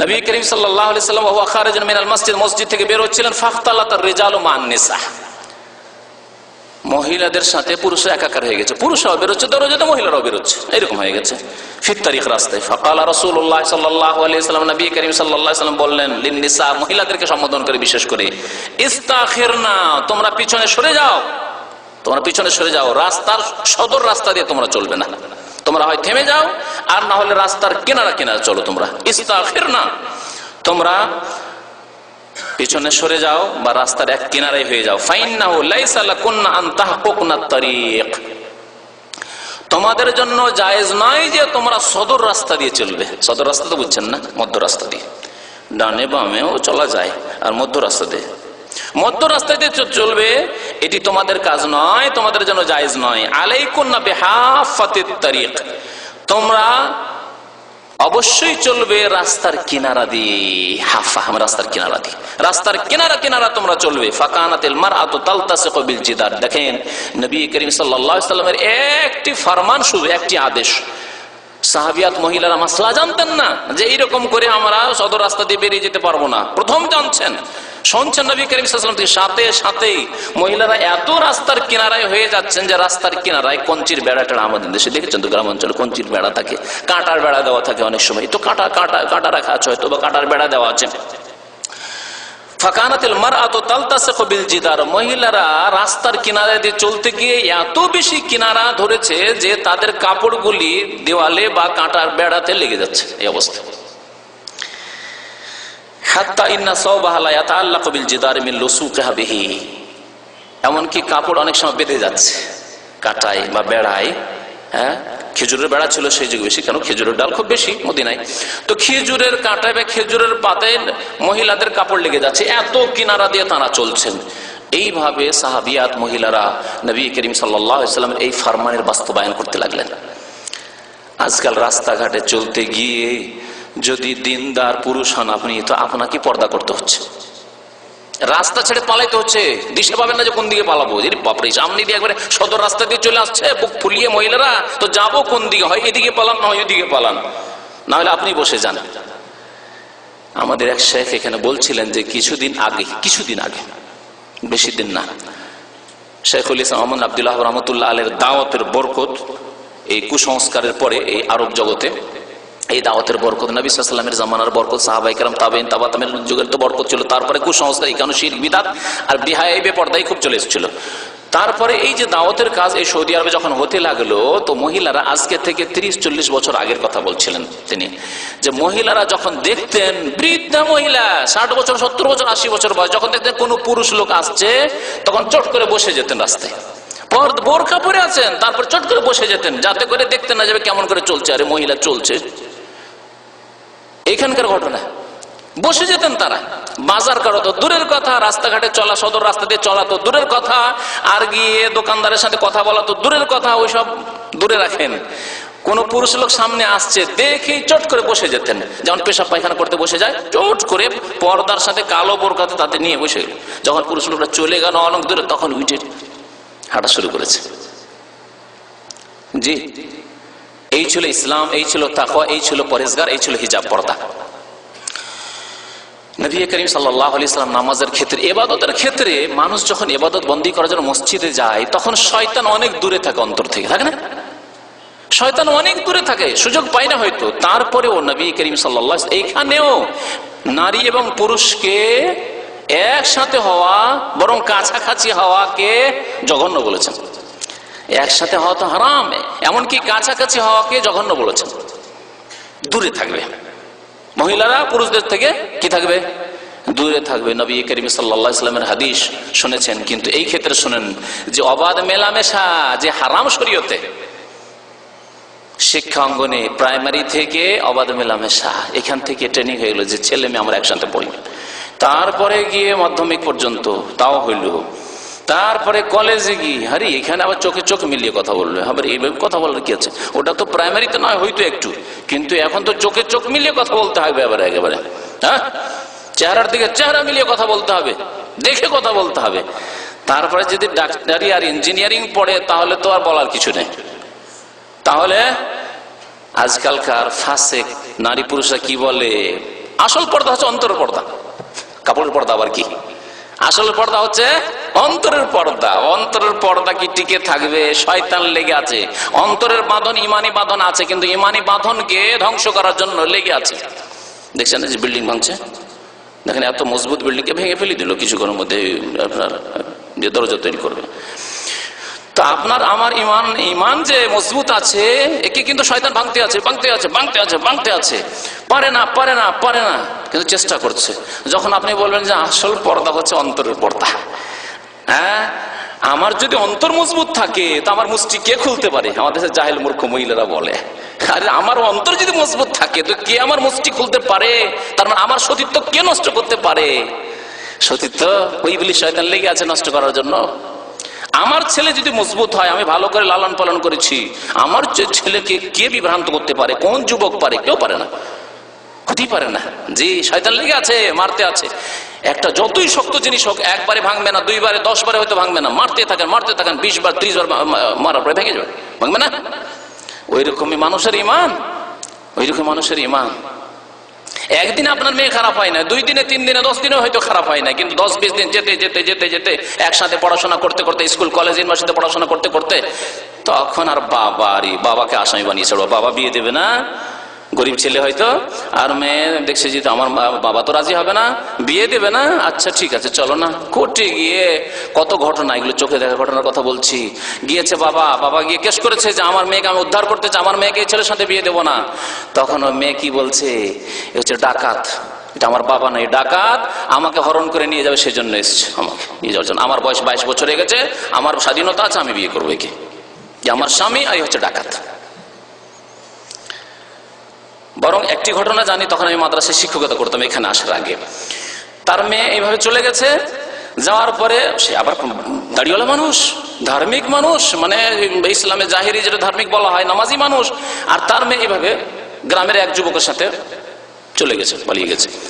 তারপরে কেস করতে গিয়েছে থানায়। থানায় যখন কেসে গিয়েছে তখন বলছে ব্যাপারটা কি, ব্যাপারটা লোকেরা বলল, আর মেয়ে বলছে যে আমার বয়স 22 বছরের বেশি, ছেলে যুবক, মেয়ে যুবতী, আমরা বিয়ে করব, আমার বাবা আমাদের ব্যক্তি স্বাধীনতায় বাধা দিচ্ছে, আমাদের এই স্বাধীনতায় বাধা দিচ্ছে। পুলিশ এসে কি করলো, গাড়িতে করে উঠিয়ে অ্যারেস্ট করে নিয়ে বাবাকে নিয়ে চলে গেল। ছেলে মেয়েকে ছেড়ে দিলে যে তোমাদের স্বাধীনতা আছে, তোমরা বিয়ে করো, তোমাদের স্বাধীনতায় কেন বাধা দিবে, আর বাবাকে উঠিয়ে নিয়ে চলে গেল। কয়েক ঘন্টা রাখার পরে মান সম্মানের ব্যাপার, গ্রামের লোক গিয়ে ওই বাবাকে ছাড়িয়ে নিয়ে আসলো। আর যাবে কোথায় মেয়েকে উদ্ধার করতে? হিন্দু সমাজের কথা বলছি না, ইহুদি খ্রিস্টানদের কথা বলছি না, মুসলিম সমাজের কথা বলছি, দাড়িওয়ালা নামাজিদের বাড়ির কথা বলছি। জি, কারণ আগেই আপনি ভুল করেছেন। শয়তান আঘাত করে করে করে ইমানকে ধ্বংস করে দিয়েছে। ইমান আর অন্তরে আপনার মেয়ের নেই, আপনার ছেলের অন্তরে ইমান নেই। এখন আপনি রক্ষা করবেন কি করে? এখন রক্ষা করার জন্য যাচ্ছেন আমি মেয়েকে রক্ষা করব, মেয়েকে যেতে দেবো না, এইভাবে আমরা ভালো করে অনুষ্ঠান করে বিয়ে শাদী দেবো, হবে না। কেন? ইমানকে ধ্বংস করে ফেলেছে শয়তানে। নবী করিম সাল্লাল্লাহু আলাইহি ওয়াসাল্লাম নামাজের ক্ষেত্রে মানুষের অন্তর পাক থাকে, নামাজ পড়তে গিয়ে আবার শয়তান ওখানে সুযোগ পায়। তারপরে বলছেন খায়রু সুফুফির রিজালি আউয়ালুহা, সবচাইতে উত্তম কাতার হচ্ছে পুরুষদের জন্য। কোন কাতার? সামনের কাতার, কিবলার দিকে সামনের কাতার। ওয়া শাররু সুফুফির রিজালি আখিরুহা, সবচাইতে নিকৃষ্ট কাতার হচ্ছে পুরুষের কোন কাতারটি? শেষের কাতার। কেন? যে তাদের কাতার শেষ হলে তার পিছনে কারা আছে? মহিলারা আছে। মহিলাদের কাছাকাছি যে তুমি, যদিও পর্দা দেওয়া আছে, যদিও আড় আছে অথবা নেই, যদি নামাজ পড়ছে, ইবাদত বন্দেগী সিজদায় পড়ে আছে, তারপরও নিকৃষ্ট কাতার আছে। শাররু সুফুফির রিজাল, নিকৃষ্ট কাতারে ওই পুরুষ লোকেরা আছে যাদের পিছনেই মহিলারা কাতার লাগিয়ে নামাজ পড়ছে। বাজার করছে না, জি, পড়াশোনা করছে না, স্কুল কলেজ ইউনিভার্সিটিতে লম্পটি করছে না, ইবাদত বন্দেগী করছে, তারপরে নবী কারীম সাল্লাল্লাহু আলাইহি ওয়াসাল্লাম বলেছেন শাররু সুফুফির রিজাল। আর মহিলাদের জন্য ওয়া খায়রু সুফুফিন নিসাই আখিরুহা, আর মহিলাদের সবচেয়ে উত্তম কাতার কোন কাতার? শেষের একেবারে পিছনের কাতার। ধরেন 3 কাতার 4 কাতার মহিলার আছে, সবশেষে পিছনে যে মহিলার লেগেছে ওরাই, ওদের নামাজ হচ্ছে উত্তম নামাজ, আর ওরা উত্তম কাতারে, ফজিলতের কাতারে আছে। আর যারা পুরুষদের কাছাকাছি কাতার লাগিয়েছে, ওয়া শাররু সুফুফিন নিসাই আউয়ালুহা, আর সবচেয়ে নিকৃষ্ট কাতার মহিলাদের, নারীদের ক্ষেত্রে কোন কাতার? প্রথম সামনের কাতার, প্রথম কাতার, মহিলাদের প্রথম কাতার, কারণ সেটি পুরুষদের কাছাকাছি। তার ইসলাম অবাধ মেলামেশা, নারী পুরুষের মেলামেশা, একসাথে কাজকর্ম করা, একসাথে চাকরি করা, একসাথে ইবাদত বন্দেগী করা, এসবকে কত সতর্কতার সাথে এগুলিকে দূর করার চেষ্টা করেছে। সাবধান, সতর্ক, কারণ শয়তান এখানেই সুযোগ নেবে। আর আজকাল মুসলিম দেশে এই একটি দেশ ছাড়া, এই সৌদি আরব ছাড়া, সারা পৃথিবীতে সহশিক্ষা। আপনি ছেলে মেয়েদেরকে বেশি পড়াবেন, সহশিক্ষা প্রাইমারি থেকে শুরু হয়েছে, এটাকে মেনে নিলেন আপনি, পরেশগার মানুষ হলে মেয়েদের ছোট হয়ে আছে। যদিও এখানেও প্রাইমারি পড়া করতে করতে 10 বছর 12 বছর হয়ে যায়। এই ক্ষেত্রে একটি হাদিস শোনাবো আপনাদেরকে, শোনাই, কারণ এগুলি জানা জরুরি। নবী করিম সাল্লাল্লাহু আলাইহি সাল্লাম বলেছেন, তোমাদের ছেলে মেয়েদেরকে ক বছর বয়সে নামাজ পড়ার হুকুম করো? মরু আওলাদাকুম বিসসালাতি ওয়া হুম আবনাউ সাবঈ সিনিন, 7 বছর হলে নামাজ পড়ার আদেশ করো, ঠিক না? ওয়াদরিবুহুম আলাইহা ওয়া হুম আবনাউ 10 সিনিন, আর 10 বছর হলে কি করো? বেত্রাঘাত করে, মার দিয়ে, চাপ সৃষ্টি করে ছেলে মেয়েদেরকে নামাজ পড়াও 10 বছরে। আর একটি হুকুম, এই হুকুমটি হচ্ছে আজকের এই আলোচনার সাথে সম্পৃক্ত, তা হচ্ছে কি? ওয়াফাররিকু বাইনাহুম ফিল মাযা, আপনার ছেলে মেয়ে, অন্য কারো ছেলে মেয়ে না, আপনার ছেলে মেয়ে। নবী করিম সাল্লাল্লাহু আলাইহি ওয়াসাল্লাম বলছেন যে তাদের বিছানা শোয়ার জায়গা আলাদা আলাদা করে দাও। একই বিছানায় 2টি 3টি ছেলে 10 বছর 12 বছর শোয়াবে না, খবরদার না। ওয়াফাররিকু বাইনাহুম ফিল মাদাজি, 10 বছর বয়স হলে তাদের বিছানা পৃথক পৃথক করে দাও। যদিও ভাই বোন তারা, বা ভাই ভাই 2 ভাই, তবু তাদের বিছানা আলাদা করে দাও। এই হাদিসটি নিয়ে কোনোদিন চিন্তা করেছেন? এক তো এই হাদিসের উপর হুকুম, এর আমল করতে হবে যে আমাদের বিছানা 10 বছর বয়স হতেই আমাদের ছেলেদের আলাদা আলাদা করে দিতে হবে, মেয়েদের আলাদা আলাদা করে দিতে হবে। ছেলেকে ছেলের সাথে শোয়ানো যাবে না, এমনকি মেয়েকে মেয়ের সাথে শোয়াবেন না, আলাদা আলাদা বিছানার ব্যবস্থা করুন। এটি হচ্ছে শরীয়ত। এখানে তো বলা হয়নি যে মেয়েদেরকে মেয়ের সাথে রাখতে পারো, ছেলেকে ছেলের সাথে রাখতে পারো, এই কথা বলা হয়েছে কি? ফাররিকু বাইনাহুম, আওলাদ মানে ছেলে মেয়ে সবাই, তাদের বিছানাগুলিকে পৃথক পৃথক করে দাও। এই একটি হুকুম জানলেন।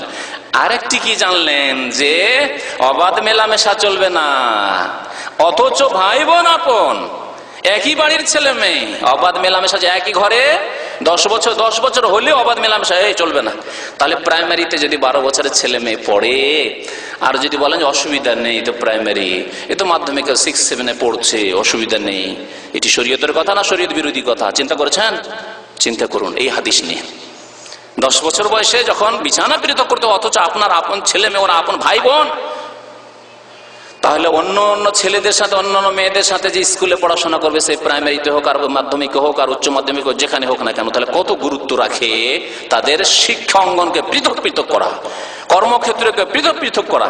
অবশ্যই শিক্ষা দেন, আপনি পিএইচডি পর্যন্ত পড়ান, ডক্টরেট পর্যন্ত পড়ান, ডাক্তার বানান। আমি ইঞ্জিনিয়ার বানাতে বলবো না মহিলাদেরকে, এক শ্রেণীর মূর্খ লোকেরা ইঞ্জিনিয়ার বানায়। আমি বলবো না যে ইঞ্জিনিয়ার বানান, ইঞ্জিনিয়ার বানিয়ে কি করবে? রোড তৈরি করতে যাবে মহিলা, রাস্তায় দাঁড়িয়ে সারাদিন। ইঞ্জিনিয়ার তো দাঁড়িয়ে থাকবে রোদে, আর রোড তৈরি করবে? হ্যাঁ, এসি ইঞ্জিনিয়ার হবে, আর ইঞ্জিনিয়ার হওয়ার পরে এসি ঠিক করছে, আরো দাঁড়িয়ে থাকবে, ছাদের উপর দাঁড়িয়ে থাকবে সারা রাত, সারাদিন মহিলা। এর জন্য কখনোই কথা বলবো না। তবে হ্যাঁ, ডাক্তার তৈরি করার প্রয়োজন রয়েছে, যাতে করে কাফের ডাক্তারের কাছে বা পুরুষ ডাক্তারের কাছে মহিলাদের চিকিৎসার জন্য না যেতে হয়। কিন্তু তার জন্য আপনি মেডিকেল কলেজ, মেয়েদের জন্য মহিলা মেডিকেল কলেজ করেন। কেন এই দাবিগুলি তুলছেন না? পেটের জন্য তো খুব দাবি তুলছেন, রাজনৈতিক স্বার্থের জন্য তো খুব দাবি তুলছেন, আর কত রকম মিছিল হচ্ছে, আর আন্দোলন হচ্ছে, আর কত ভাঙচুর হচ্ছে, এই গাড়ি ভাঙা হচ্ছে, আর বাড়ি ভাঙা হচ্ছে, কত কি হচ্ছে। কিন্তু স্কুল আলাদা হইতে হবে ছেলে মেয়েদের, মুসলিম ছেলে মেয়েদের, কলেজ আলাদা আলাদা হইতে হবে, ইউনিভার্সিটি আলাদা আলাদা হইতে হবে। এইরকম আন্দোলন মুসলিম দেশে কেন হচ্ছে না? এর জবাব মুসলিম সমাজ কি দেবে, আর মুসলিম নেতারাই কি দিবে? অথচ নবী করিম সাল্লাল্লাহু আলাইহি ওয়াসাল্লাম 10 বছর বয়সে পৃথক করতে বলেছেন, আর একসাথে থাকা চলবে না।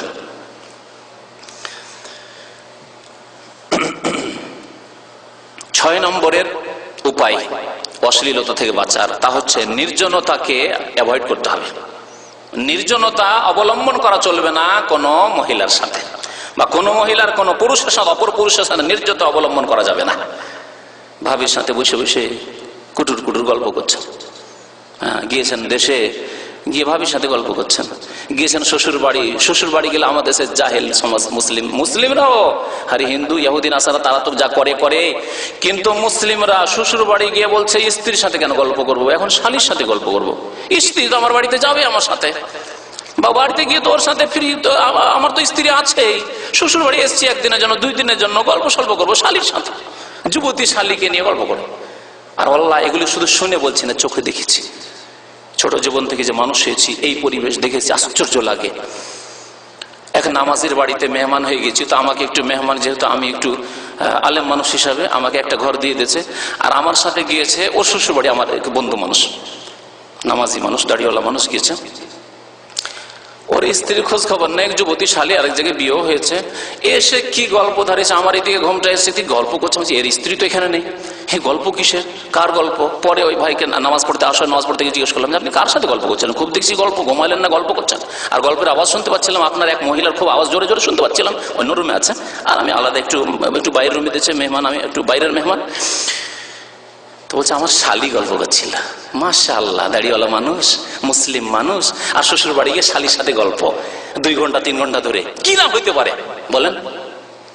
নবী করিম সাল্লাল্লাহু আলাইহি ওয়াসাল্লাম, আর ওখানে কেউ নেই, এমন নয় যে ওখানে শ্বশুর শাশুড়ি আছে, সামনাসামনি কথা হচ্ছে না, নির্জনতায় এক ঘরে শুধু সেই দুলাভাই আছে আর তার শালী আছে। বলুন কোথায় আছে মুসলিম সমাজ? আর তারপরে বলবেন যে না না না, খবরদার না, এসব কলঙ্ক হইতে দেবো না, ব্যভিচার হইতে দেবো না, আমার পরিবারে হবে না, কোত্থেকে হবে না। শয়তান তো লেগে আছে, শয়তানকে তো সুযোগ দিয়ে দিয়েছেন আপনি। তো নির্জনতা অবলম্বন করা চলবে না কোনো পুরুষের কোনো নারীর সাথে। নবী করিম সাল্লাল্লাহু আলাইহি ওয়াসাল্লাম একটি হাদিসে বলেছেন ইয়াকুম আদ-দুখুল আলান নিসা। এই জন্য কোনো মহিলা সমাজে বা কোনো মহিলাদের, একজন হোক আর একাধিক হোক, কোনো মহিলাদের কাছে যাওয়া চলবে না কোনো পুরুষের। বাড়িতে শুধু মহিলারা আছে, আর বাংলাদেশের বহু এলাকায় আছে যে গ্রামকে গ্রাম বা বাড়িকে বাড়ি, হয়তো 5 ভাই বিদেশে আছে, কোনো পুরুষ বাড়িতে নেই, শুধু মহিলা আর মহিলা। আশেপাশে চাচাতো ভাই, মামাতো ভাই, খালাতো ভাই, তারা বাজার করার নামে আর তাদের কাজকর্ম করে দেওয়ার নামে, তাদের আজকে এই খারাপ হয়েছে, বিদ্যুতের এই সমস্যা, ফ্রিজের সমস্যা, এর নামে ঘরে ঢুকে গল্প গুজব করছে। ইয়াকুম আদ-দুখুল আলান নিসা, শুনুন নবী সাল্লাল্লাহু আলাইহি ওয়াসাল্লামের হাদিস, বলেন সাবধান, তোমরা নিজেকে বাঁচিয়ে রাখবে, সতর্ক থাকবে আদ-দুখুল আলান নিসা, মহিলাদের কাছে প্রবেশ করা হতে। মহিলাদের ঘরে প্রবেশ করবে না। যেখানে জানছো মহিলা, এই বাড়িতে আর কেউ না, মহিলা ছাড়া কোনো পুরুষ নেই, খবরদার, অনুমতি দিলেও প্রবেশ করবে না। হ্যাঁ, পুরুষ যদি বাড়িতে থাকে অনুমতি দেয় যে আসুন, তাহলে সে সাবধান করে দেবে তার স্ত্রীকে, তার বোনদেরকে, তারপর আপনাকে ডাকবে। কিন্তু কোনো পুরুষ বাড়িতে না, আর বলছেন যে তা তো বলছি যে আসেন ভাই আসেন, মহিলারা বলছে ঢুকবেন। নবী করিম সাল্লাল্লাহু আলাইহি ওয়াসাল্লাম বলছেন ইয়াকুম আদ-দুখুল আলান নিসা, সাবধান তোমরা মহিলাদের কাছে যাবে না। নবী করিম সাল্লাল্লাহু আলাইহি ওয়াসাল্লাম কে এক সাহাবী আনসারী ফাকালা রাজুলুম মিনাল আনসারী জিজ্ঞেস করলেন, ইয়া রাসূলুল্লাহ আফারাআইতাল হামওয়া, আচ্ছা দেওর সম্পর্কে আপনি কি বলেন? কারণ দেওরকে তো যেতে হয়, ভাইয়ের বাড়ি বলে আসবে। আর ভাবি বলা তো আমাদের দেশে বেশি, আরবদের মধ্যে তো ভাবি বলা নেই, তারপরেও ভাইয়ের বাড়ি হিসাবে আসতে পারে। এখন পর্যন্ত এই ভাবি ভাবি করে গল্প করা, আরবদের মধ্যে এই কুআচরণ নেই, কিন্তু এটা আমাদের সমাজে আছে। তারপরেও সাহাবী চিন্তা করছেন যে ভাইয়ের বাড়ি হিসাবে তো আসতে পারে।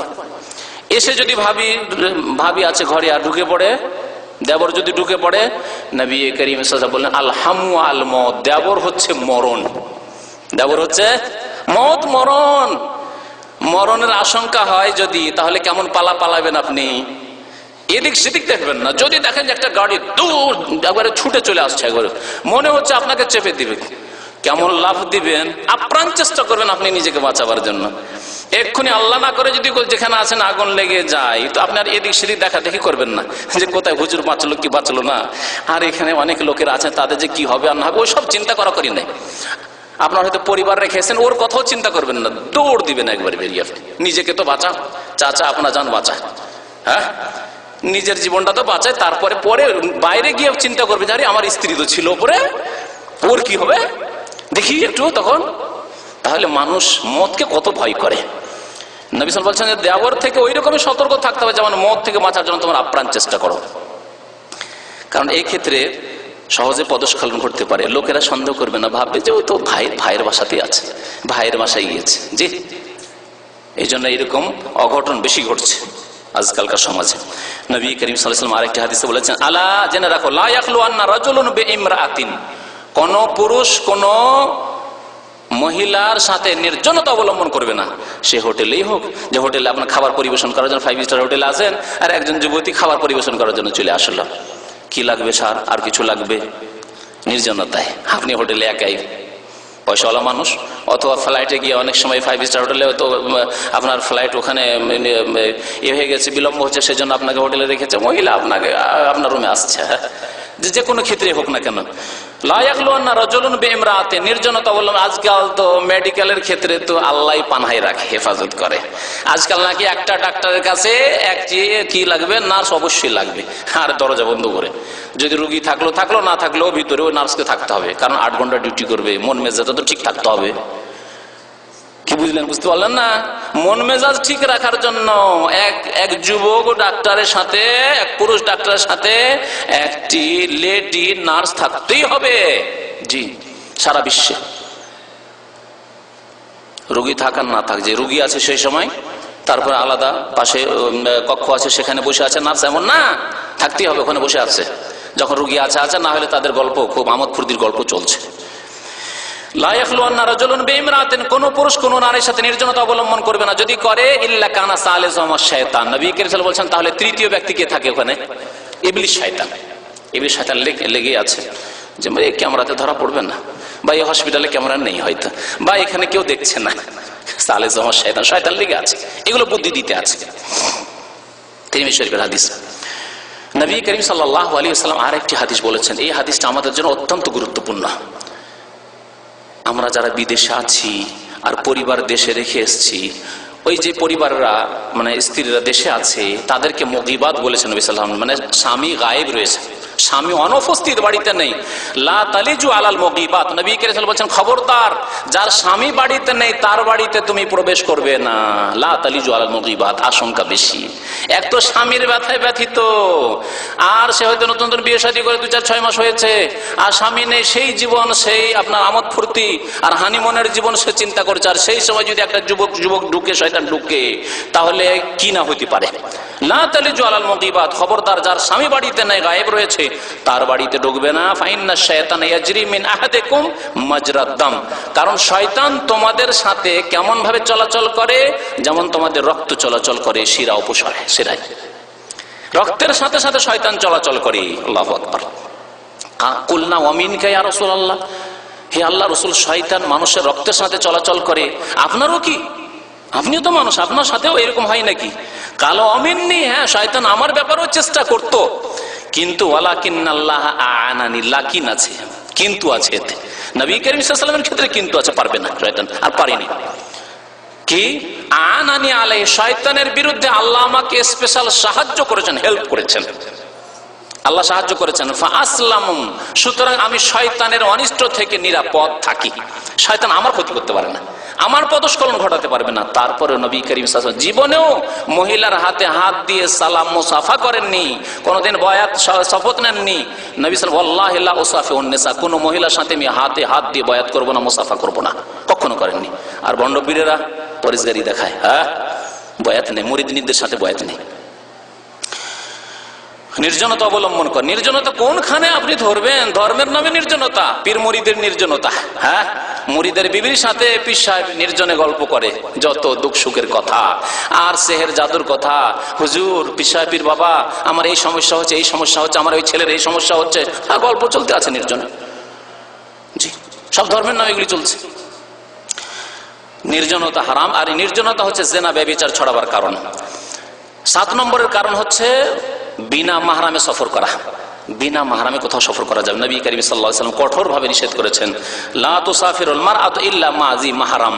মাহরাম মানে যার সাথে স্থায়ীভাবে বিবাহ হারাম, অথবা স্বামী অথবা বাবা, আপন ভাই, এদের ছাড়া যাদের সাথে বিবাহ আল্লাহ হারাম করেছেন চিরকালের জন্য, তাদের ছাড়া একা কোনো মহিলার বা 2 জন 4 জন 5 জন একসাথে মহিলার আছে, আর ঢাকা থেকে চিটাগাং যাবে, কলেজ ইউনিভার্সিটির ছাত্রী যাবে, 10-20 জন মহিলা আছে, আর একাই চলো আজমির শরীফ।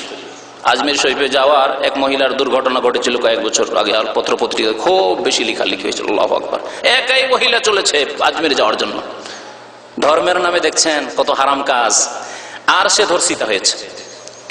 এই সফর করতে গিয়ে ধর্ষিতা হয়েছে সে, এই জন্য পত্র পত্রিকায় লেখা হয়েছে বলছি। তো নবী করিম সাল্লাল্লাহু আলাইহি ওয়াসাল্লাম বিনা মাহরামে মহিলাদেরকে সফর করতে নিষেধ করেছেন। লা ইয়াহিলু লিমরাতিন তুমিনু বিল্লাহি ওয়াল ইয়াউমিল আখির তুসাফিরু মাসিরাতা ইয়াউমিন ইল্লা মা'জি মাহরাম, মুসলিম শরীফের হাদিস। একদিনের কেউ সফর করে, মহিলা সফর করবে বিনা মাহরামে, তা জায়েজ নয়। যে ব্যক্তি আল্লাহর প্রতি ঈমান রাখে, পরকালের প্রতি ঈমান রাখে, তার জন্য। 8 নম্বরের উপায় হচ্ছে যে এই যেগুলি আগে বললাম, এগুলির কারণ হিসাবে যেটা জন্মায়, এগুলি যদি আপনি এগুলির ক্ষেত্রে সতর্ক না হন আর শরীয়তি বিধান না পালন করেন, তাহলে এটা হয়। সেটা হচ্ছে গুপ্ত প্রেম। আল্লাহ পাক রব্বুল আলামিন কোরআনে কারিমে 2টি আয়াতে, একটি আয়াতে সূরা নিসার আয়াত নম্বর 25 আর সূরা মায়েদার আয়াত নম্বর 5-এ আল্লাহ পাক রব্বুল একবার পুরুষদেরকে সম্বোধন করে বলেছেন, আর একবার মহিলাদেরকে সম্বোধন করে বলেছেন যে ওয়ালা মুত্তাখিজি আখদান, তোমরা গুপ্ত প্রেমে লিপ্ত হবে না। শুনে রাখুন ভালো করে, গুপ্ত প্রেমে লিপ্ত হবে না। আর একবার মহিলাদেরকে বলছে ওয়ালা মুত্তাখিজাতি আখদান, ওই মহিলাদেরকে তোমরা বিবাহ করবে না, ওই যুবতীদেরকে বিয়ে করবে না যারা গুপ্ত প্রেমে লিপ্ত হয়, যাদের ভাবসাব ছিল, স্কুল কলেজে পড়ে আর ওখান থেকে ভাবসাব শুরু করেছে, এইরকম মহিলাদেরকে, এইরকম যুবতীদেরকে তোমরা বিয়ে করবে না। তাহলে ইসলামে এইরকম প্রেম ভালোবাসা হারাম। আর একসাথে এইরকম রাখবেন, তাহলে তো প্রেম ভালোবাসা হবে। একটি কথা শুনে রাখুন, যে আল্লাহ পাক রব্বুল ছেলে এবং মেয়ে, যুবক যুবতী, এদের অন্তরে আল্লাহ পাক রব্বুল একের অপরের সাথে ভালোবাসার একটা চাহিদা, কামনা বাসনা দিয়েছেন। একটা ছেলে যদি 10-12 বছরের হয়, 13 বছরের হয়, এখনো পূর্ণ সাবালক হয়নি, 15 বছর হয়নি, তবু একটা মেয়ের দিকে তার একটা আকর্ষণ আছে, এটা তার প্রকৃতি। একটা মেয়ে যদিও এখনো সাবালিকা হয়নি, তারপরেও একটা ছেলের দিকে তার একটা আকর্ষণ আছে। ছেলের মেয়ের দিকে আকর্ষণ আছে, আর মেয়ের ছেলের দিকে আকর্ষণ আছে। এটা হচ্ছে ফিতরাত আল্লাহ আল্লাতী ফাতারান নাস আলাইহা। আল্লাহ এই প্রকৃতির উপর সৃষ্টি করেছেন। ভালো করে শুনে রাখুন, সময় আরেকটু লাগবে, কিন্তু আলোচনাটা শেষ করে দিই। গুরুত্বপূর্ণ আলোচনা। কি বলছিলাম, যে মানুষের প্রকৃতি হচ্ছে, মানুষকে আল্লাহ পাক রব্বুল আলামিন সৃষ্টি করেছেন কি করে? ভালোবাসা দিয়ে। আর বিশেষ করে পুরুষের নারীর সাথে ভালোবাসা, আর নারীর পুরুষের সাথে ভালোবাসা, ছেলের মেয়ের সাথে ভালোবাসা, মেয়ের ছেলের দিকে ভালোবাসার চাহিদা, কামনা বাসনা, এই দিয়ে আল্লাহ সৃষ্টি করেছেন। আদম আলাইহিস সালামকে এই জন্য যখন সৃষ্টি করেছিলেন তখন পেরেশান ছিলেন, আর যেমনি হাওয়াকে আল্লাহ সৃষ্টি করেছেন তেমনি হেসে উঠেছেন। আসল মনের শান্তি, পার্থিব একটা মনের শান্তি যে ওটা পাওয়া গেছে। ঠিক আছে, যারা বিবাহশালী যুবক করতে পারে না, সবসময় দুশ্চিন্তায় মন মারা, আর দেখেন বিয়ে করে আসার পরে খুব খুশি। হ্যাঁ, বিয়ে করে যদি সাথে থাকতে পারে তা আসলে খুশি, দেখেন অনেকে খুশি।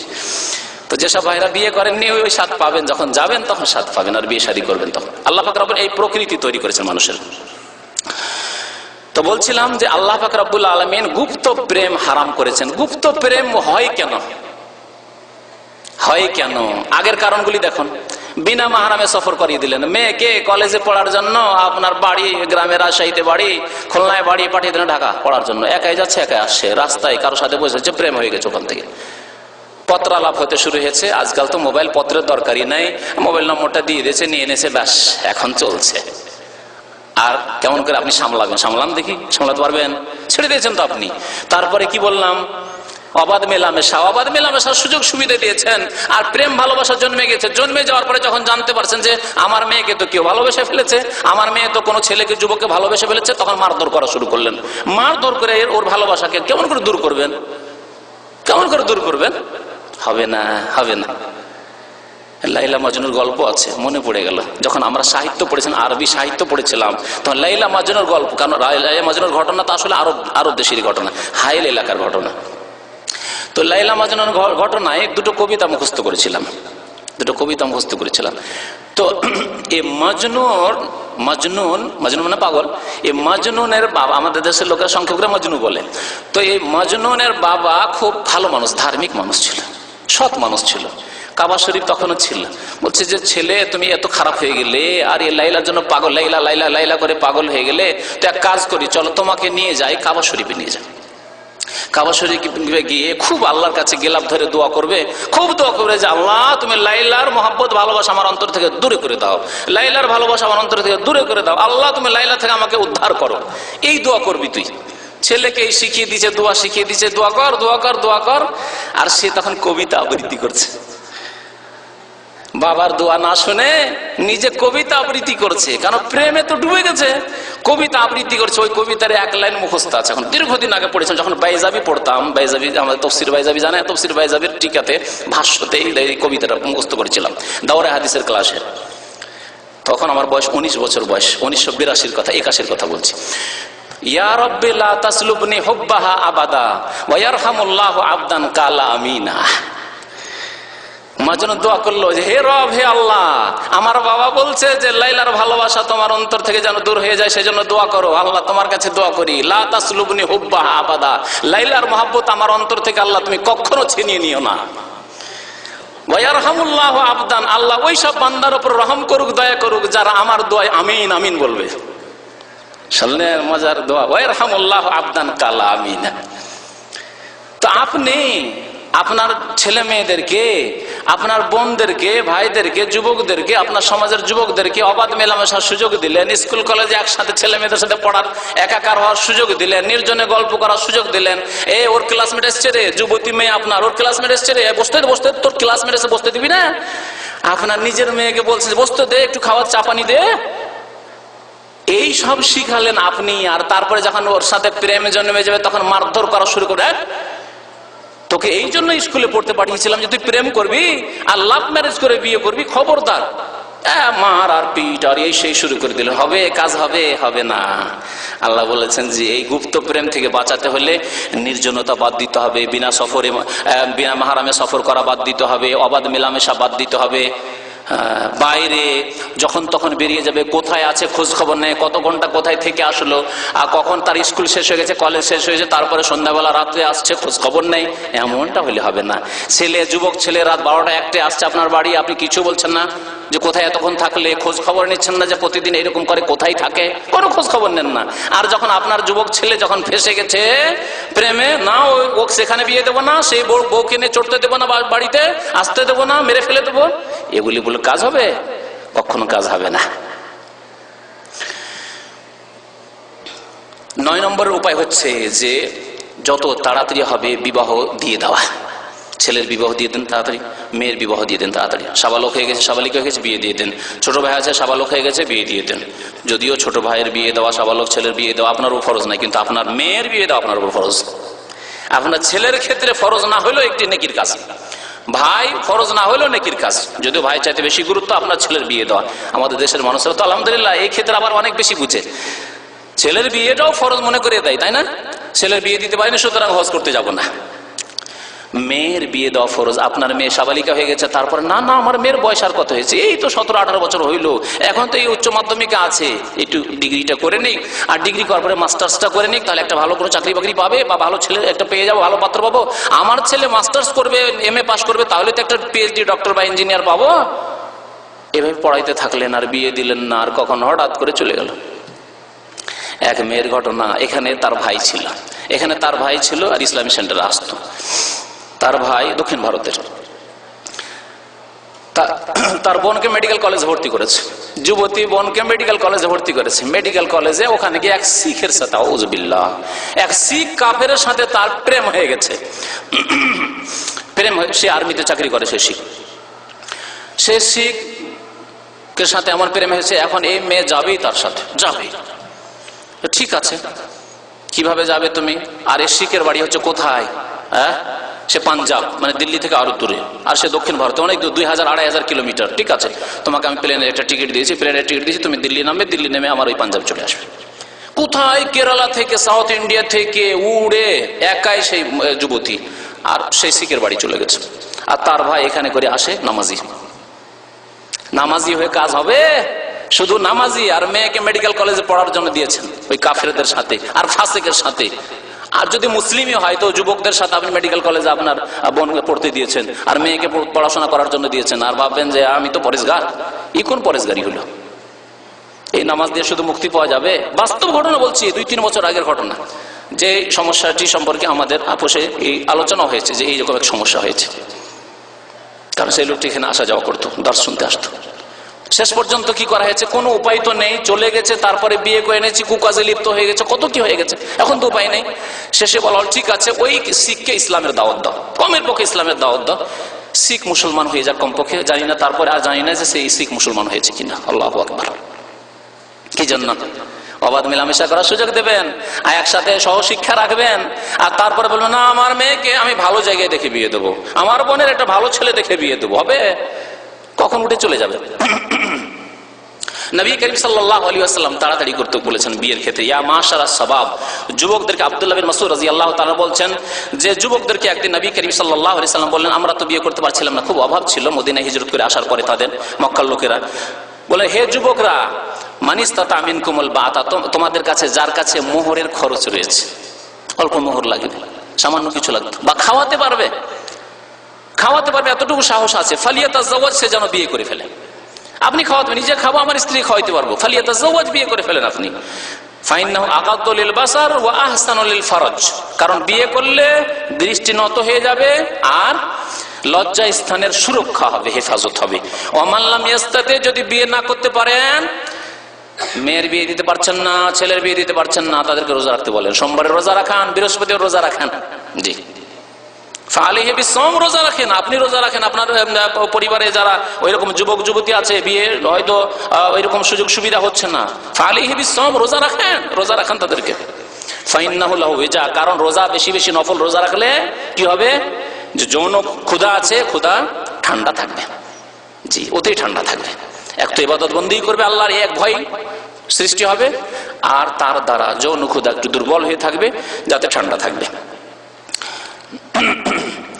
প্রেম করে বেরিয়ে যাওয়ার ক্ষেত্রে আরেকটি কথা বলি, যেটি অত্যন্ত গুরুত্বপূর্ণ, তা হচ্ছে যে একটি মেয়ে যখন বেরিয়ে চলে গেল, কি করবে? সে বিয়ে করবে। কোথায় বিয়ে করে? কোর্টে গিয়ে, কোর্ট ম্যারেজ। আপনারা কি শুনেছেন, জানেন যে কোর্ট ম্যারেজ এইভাবে জায়েজ নয়, হারাম? এই ফতোয়া দেবে না মযহাবপন্থী গোঁড়া মোল্লারা, ফতোয়া দেবে না।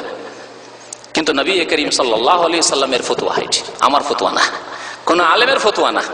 প্রিয় নবী সাল্লাল্লাহু আলাইহি সাল্লাম বলেছেন, লা নিকাহা ইল্লা বিওয়ালিয়িন, বিনা অভিভাবকে কোন মহিলার বিয়ে জায়েজ নয়, বিয়ে হয় না।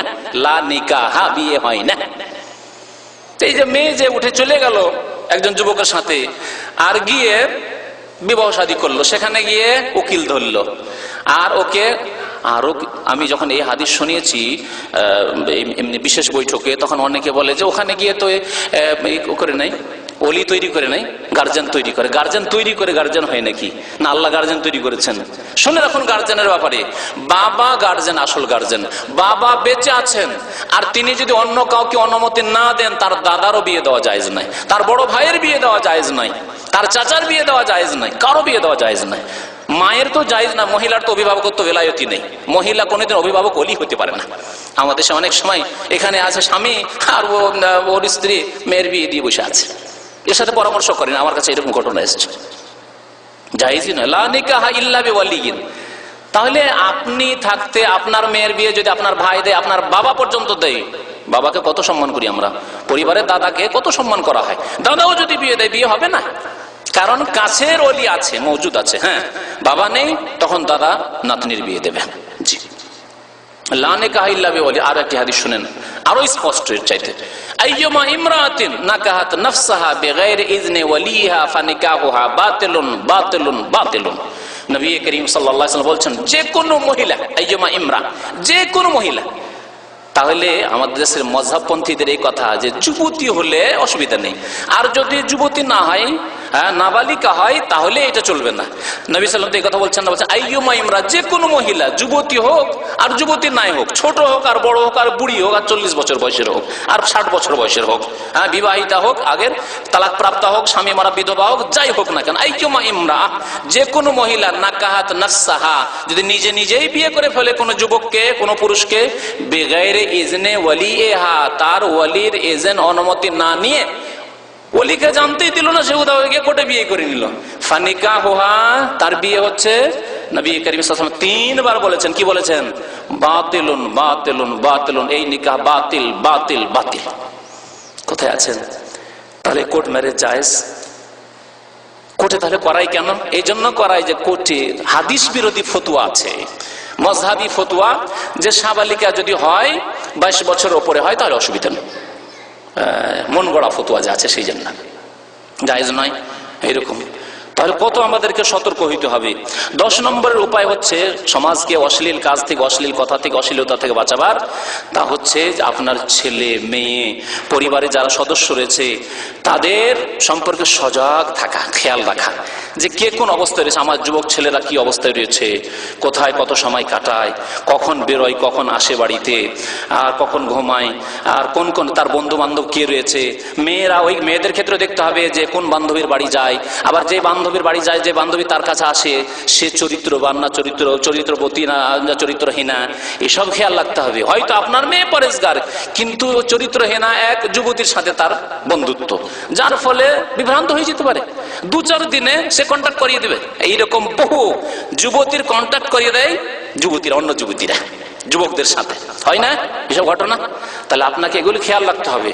আর একটি জিনিস সম্পর্কে সজাগ দৃষ্টি রাখতে হবে, তা হচ্ছে আপনার বাড়িতে যে প্রচার মাধ্যমগুলি আছে, টিভি আছে না, ইন্টারনেট আছে, এগুলি প্রচার মাধ্যম, এগুলির ইউজ কেমন হচ্ছে, ব্যবহার কেমন হচ্ছে। আপনার ছেলে, আপনার মেয়ে ইন্টারনেটে বসে, আপনার ছেলে মেয়ে টিভির সামনে বসে, দেখে কি, শোনে কি, কি করে তারা কম্পিউটারে বসে, কি করে তারা টিভির সামনে বসে, জি, কি প্রোগ্রাম দেখে, এগুলি খেয়াল রাখতে হবে। আর আপনি ছেড়ে দিয়েছেন যে অসুবিধা নেই, আমার ছেলে মেয়েরা খুব ভালো। আজকাল খুব বেশি বিশ্বাস যতটা হওয়া উচিত তার চেয়ে অনেক বেশি আমাদের ছেলে মেয়েদের সম্পর্কে বিশ্বাস, যার ফলে আমাদের ঘরে এইসব পাপ ঢুকে যাচ্ছে। আমার ছেলে মেয়েরা যখন বেরিয়ে চলে যাচ্ছে, ছেলে বেরিয়ে গিয়ে বাবাকে জিজ্ঞাসা করলো না, বিয়ে করে ফেললো এমন জায়গায় যেটা পছন্দ করলো না বাবা মা, বা মেয়ে বেরিয়ে গিয়ে একবারে কলঙ্ক করে দিল, গোটা পরিবার গোটা বংশের কলঙ্ক করে দিল, বেরিয়ে গিয়ে বিয়ে করে নিল কোথায়, কোনো ফাসেকের সাথে বেরিয়ে চলে গেল, কোন লম্পট বেনামাজির সাথে বেরিয়ে চলে গেল, কোনো দুশ্চরিত্রের 2-4-5 দিন 10 দিন রাখলো, তারপরে ধাক্কা দিয়ে তাকে পাঠিয়ে দিল আবার বাড়ি। এইরকম কত ঘটনা ঘটছে এইসব কারণে। আপনি খোঁজ খবর রাখেন আপনার ছেলে মেয়েদের, আপনি খোঁজ খবর রাখেন প্রচার মাধ্যমে ইন্টারনেটে কোথায় কোথায় সে কানেকশন করেছে। আজকাল ইন্টারনেটে প্রেম করছে, আর এত বেশি ইন্টারনেটে প্রেম হচ্ছে যে যা হয়তো অন্য কোনো প্রচার মাধ্যমে হয় না, এত বেশি। জি, সুতরাং সাবধান, এসব জিনিস সম্পর্কে আপনাকে কন্ট্রোলে রাখতে হবে, না হলে কালকে আমাদের জবাবদেহি করতে হবে। দলিলগুলি বলা হলো না, একটি দলিল বলি। নবী করিম সাল্লাল্লাহু আলাইহি ওয়াসাল্লাম বলেছেন, মুসলিম শরীফের হাদিস, মা মিন আবদিন ইয়াস্তারিয়াহিল্লাহু রাইয়াহ, যে কোনো বান্দাকে আল্লাহ পাক রব্বুল আলামিন দায়িত্ব দেবেন, যে কোনো দায়িত্ব, সে নেতৃত্বের রাষ্ট্রীয় ক্ষমতার দায়িত্ব হোক, আর পরিবারের দায়িত্ব হোক, আর সমাজের এলাকার দায়িত্ব হোক, যে কোনো দায়িত্ব আল্লাহ পাক দেবেন। কোনো প্রতিষ্ঠানের আপনাকে ডাইরেক্টর বানানো হলো, যে কোনো দায়িত্ব হোক না, আপনি এখন পারিবারিক আলোচনা চলছে, পরিবারের দায়িত্বশীল আপনি, আল্লাহ দায়িত্ব দিয়েছেন আপনার ছেলে মেয়েদের দায়িত্ব। আর মারা গেলেন কেমন ভাবে? ইয়ামুত ইয়াউমা ইয়ামুত ওয়া হুয়া গাশুন লিরাইয়াতিহি, আপনার যে পরিবারের সদস্যরা রয়েছে তাদের সম্পর্কে আপনি খেয়ানত করে মারা গেলেন, তাদের কাছে ইন্টারনেট একবারে ফ্রি ছেড়ে দিয়ে মারা গেলেন, তাদের কাছে আপনি একবারে টিভি আর ফিল্ম ফ্রি ছেড়ে দিয়ে বরং বসে একসাথে দেখছেন। আপনি আপনার স্ত্রী, আপনার যুবতী আর যুবক ছেলে মেয়েদের সাথে বসে বসে টিভি দেখে, ফিল্ম দেখে, এসব করে আপনি মারা গেলেন। ইল্লা হারামাল্লাহু আলাইহিল জান্নাহ, আল্লাহ তার উপর জান্নাতকে হারাম করে দিয়েছেন। মুসলিম শরীফের হাদিস। আর রাসূলুন কাল কিয়ামতে জবাবদেহি করতে হবে। আলা কুল্লুকুম রাইন, হাদিসটি খুব বড় আছে, একটি অংশ শুধু বলছি। আলা কুল্লুকুম রাইন ওয়া কুল্লুকুম মাসউলুন আন রাইয়াতি, বুখারী মুসলিম শরীফের হাদিস। জেনে রেখো যে তোমাদের প্রত্যেকের রাখাল, বাড়ির মালিক রাখাল, আপনি, আপনার পরিবার, আপনার স্ত্রী, আপনার ছেলে মেয়েদের রাখাল, আমি আমার স্ত্রী আমার ছেলে মেয়েদের রাখাল, প্রত্যেকের রাখাল। আর কুল্লুকুম মাসউলুন আন রাইয়াতি, প্রত্যেককে তার রাখালি সম্পর্কে, দায়িত্ব সম্পর্কে কি করা হবে? মাসউল, জিজ্ঞাসা করা হবে কাল কিয়ামতে। জবাব দিতে হবে যে আপনার ছেলের চরিত্র যে খারাপ হয়েছিল তার পিছনে কারণ কি, জবাব দাও। এমন কেন হইলো? আপনার মেয়ে কেন বেরিয়ে গেল, জবাব দিতে হবে নাকি? জবাব দিতে হবে। শুধু মেয়ের উপরে দোষ চাপিয়ে দিলেন যে খুব খারাপ মেয়ে, এইরকম করে আমাদের কলঙ্ক করলো, আর আমরা আর মুখ দেখাতে পারছি না সমাজে, বাড়ি থেকে বেরোতে পারছি না, ইত্যাদি ইত্যাদি। আর নিজে যে এতগুলি অপরাধ করে রেখেছেন, মেয়েকে এই সুযোগ সুবিধা দিয়েছেন। আল্লাহ পাক রব্বুল আলামিন যেন আমাদের হেফাজত করেন, আল্লাহ আমাদের গুনাহ খাতা যেন মাফ করে দেন, আল্লাহ আমাদের ইসলামিক পরিবার গঠন করার যেন তৌফিক দান করেন, আল্লাহ পাক রব্বুল আমাদেরকে তওবা করে আল্লাহর দিকে, আল্লাহর দ্বীনের দিকে ফিরে আসার যেন তৌফিক দান করেন, পাপ থেকে বেঁচে থাকার আল্লাহ যেন আমাদেরকে তৌফিক দান করেন। আমিন। ওয়া সাল্লাল্লাহু আলা নবিয়িনা মুহাম্মদ ওয়া আলা আলিহি ওয়া সাহবিহি আজমাইন। আজকে আলোচনা খুব বড় ছিল, সেই জন্য আলোচনা খুব বেশি হয়ে গেল, আর প্রশ্নের উত্তর আজকে দেওয়া সম্ভব নয়। তবে আমি রাখছি, গত সপ্তাহের এক ভাই যে লাল লিখাই প্রশ্ন করেছিলেন, তার একটা প্রশ্নের উত্তর দিয়েছিলাম, আর সময়ের অভাবে আর একটা প্রশ্নের উত্তর দেওয়া হয়নি। আবার তিনি তাকিদ করে আবার প্রশ্নটাকে বড় করে লিখেছেন। গত সপ্তাহের প্রশ্নটাই আমি পড়ছি। তা হচ্ছে, শরীয়ত মোতাবেক হইলে স্ত্রীর জন্য স্বামীর হুকুম পালন করা কি? স্বামীর হুকুম পালন করা স্ত্রীর জন্য শরীয়ত সম্মত যদি হুকুম দেয়, জায়েজ হুকুম পর্যন্ত দেয়, সুন্নত, ফরজ, ওয়াজিব, জায়েজ পর্যন্ত, বৈধ কোনো হুকুম দিচ্ছে, হারাম কোনো হুকুম দিচ্ছে না, নাজায়েজের হুকুম দিচ্ছে না, তাহলে পালন করা ফরজ। এবং স্বামী যদি বলে আমার অনুমতি ছাড়া কোনো দিনই কাজে যেতে পারবে না, জি হ্যাঁ যেতে পারবে না, দিনই কাজ করবে বাড়িতে। কারণ আল্লাহ কোরআনে কারিমে সূরা আহজাব বলেছেন ওয়াকারনা ফি বুয়ুতিকুন্না, নারীদেরকে আল্লাহ সম্বোধন করে বলছেন, হে মহিলারা, নারীরা তোমরা তোমাদের বাড়িতে অবস্থান করবে, তোমাদের ক্ষেত্র হচ্ছে বাড়ি, দিনে অ্যাক্টিভিটিস করবে, দিনই তৎপরতা তার বাড়িতে থাকবে, সে দিন পড়বে এবং ছেলে মেয়েদেরকে শেখাবে, স্বামীর সাথে চর্চা করবে, স্বামী যদি না জানে তার চাইতে কম জানে স্বামীকে শেখাবে, স্বামী যদি বেশি জানে তার কাছ থেকে শিখবে, আর ছেলে মেয়েদেরকে শেখাবে, তার জন্য প্রস্তুতি নেবে, ছেলে মেয়েদের দেখাশোনা করবে, ছেলে মেয়েদেরকে তালিম দেবে।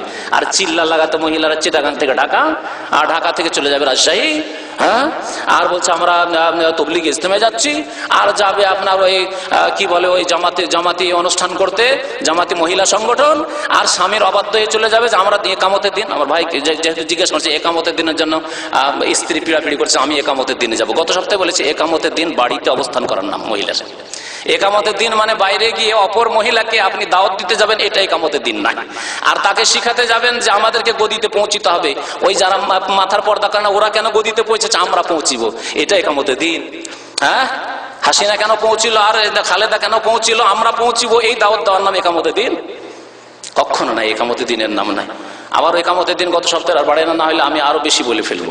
তো কথা হচ্ছে যে একামতের দিন মানে নিজের ব্যক্তি জীবন থেকে শুরু করা। আর আল্লাহ পাক রব্বুল মহিলাদেরকে বলেছেন যে তোমার ক্ষেত্রে হচ্ছে বাড়ি, ওয়াকারনা ফি বুয়ুতিকুন্না ওয়ালা তাবাররাজনা তাবাররুজাল জাহিলিয়াতুল উলা, জাহিলি যুগের মতো তোমরা বাইরে ঘোরাফেরা করবে না। বাইরে গেলে কত আশঙ্কা হতে পারে, আপনি নারীদের অনুষ্ঠানে যাচ্ছেন, হতে পারে ওখানে কোনো আক্রমণ হতে পারে, দুষ্প্রকৃতি দুশ্চরিত্রবানদের আক্রমণ হতে পারে। আপনার স্বামী বাড়িতে বসে আছে বেকুবের মতো, আর আপনি মহিলা চলে গেছেন, আপনি তবলিগে ইজতেমা করতে, আরো আপনার মহিলা সংগঠন করতে একামতের দিনের জন্য, ওখানে গিয়ে যদি আপনার কলঙ্ক হয় তো কি হবে অবস্থা? হতে পারে না, রাস্তাঘাটে কোনো দুর্ঘটনা হতে পারে না, বিপদ আপদ আসতে পারে না, কত রকমের বিপদ আপদ আসতে পারে। জায়েজ নয়, কখনো জায়েজ নয়। আপনার জন্য দিনের তবলিগ করা ফরজ হলে মা আয়েশা রাদিয়াল্লাহু তাআলা আনহার মদিনায় বসে থাকতেন না, নবী করিম সাল্লাল্লাহু আলাইহি ওয়াসাল্লামের সাথে তিনিও বেরিয়ে পড়তেন। অথচ আপনার 10টি হাদিস মুখস্থ নেই, এই মহিলা যে ইকামতের দিন করতে চান, তবলিগি চিল্লা লাগাতে চান, আর মা আয়েশা রাদিয়াল্লাহু তাআলা আনহার 2000-এর বেশি হাদিস মুখস্থ ছিল। শুনে রাখুন ভালো করে। মা আয়েশা রাদিয়াল্লাহু তাআলা আবু বকরের মেয়ে আর নবী সাল্লাল্লাহু আলাইহি ওয়াসাল্লামের জাওজা মুহতারাম, 18 বছর বয়সে তিনি বিধবা হয়েছেন। তার 2000-এর বেশি হাদিস তিনি রিওয়ায়াত করেছেন। তিনি কখনো এই তাবলীগ করতে যাননি। বাড়িতে বসে পর্দার আড়াল থেকে কোনো পুরুষও যদি হাদিস শুনতে চেয়েছে যে মা আমরা হাদিস শুনবো, মা নবী সাল্লাল্লাহু আলাইহি ওয়াসাল্লামের বিবি উম্মতের জন্য মা পর্দার আড়াল থেকে হাদিস শুনিয়ে দিয়েছেন বাস। আর না হলে মহিলারা এসেছে বাড়িতে, এসে হাদিস শিখে গেছে মদিনায়। আর বাড়ির বাইরে যাবেন আর হাদিস শিখাতে যাবেন সবকে, এই কাজ করেননি। না হলে নবী সাল্লাল্লাহু আলাইহি ওয়াসাল্লাম সাথে করে নিয়ে যান, চলো তুমি তো অনেক কিছু জানছো, তুমি মহিলাদের মধ্যে তাবলীগ করবে আর আমি বাইরে পুরুষদের তাবলীগ করবো। এই কাজ করেছেন নাকি নবী সাল্লাল্লাহু আলাইহি ওয়াসাল্লাম? একামতের দিন এরকম করেছেন? কখনো না। ভুল বুঝে কেন রয়েছেন ইসলাম সম্পর্কে, আল্লাহ যেন আমাদেরকে হিদায়াত দান করেন। আমার শাশুড়ি আজ সকালবেলা কে ইন্তেকাল করেছেন, আল্লাহু ইন্না লিল্লাহি ওয়া ইন্না ইলাইহি রাজিউন, আল্লাহ যেন জান্নাতবাসী করেন। একটু আগে আমাদের এক ভাই বলেছিলেন যে অসুস্থ, জানি না ওনার ঘটনা অন্য কোনো ঘটনা, যদি দুটো ঘটনা হয় তাহলে দুটোর জন্য দোয়া করেছি। এক ভাই দরখাস্ত করেছেন আমার শাশুড়ি অসুস্থ রয়েছে, আল্লাহ যেন সুস্থতা দান করেন। আর যিনি ইন্তেকাল করেছেন আল্লাহ যেন জান্নাতবাসী করেন, আল্লাহ গুনাহ খাতা যেন মাফ করে দেন, কবর আযাব যেন দূর করে দেন, আল্লাহ যেন কবরের প্রশ্নের উত্তর দেওয়ার যেন তৌফিক দান করেন, আমিন ইয়া রাব্বাল আলামিন। আরো অনেক ভাইরা অসুস্থতার জন্য দরখাস্ত করেছেন, দোয়ার জন্য তাদের জন্য দোয়া করেন, আল্লাহ যেন তাদের অসুস্থতা দূর করে দেন, তাদের বালা মুসিবত দূর করে দেন, তাদের মুশকিলকে আসান করে দেন। আমাদের অনেক ভাইদের কাছে কাজ নেই, কর্মক্ষেত্রে তারা বেকার হয়ে রয়েছেন, আল্লাহ যেন তাদের কাজের ব্যবস্থা করে দেন, আল্লাহ যেন তাদের হালাল রিজিকের ব্যবস্থা করে দেন, আমিন ইয়া রাব্বাল আলামিন।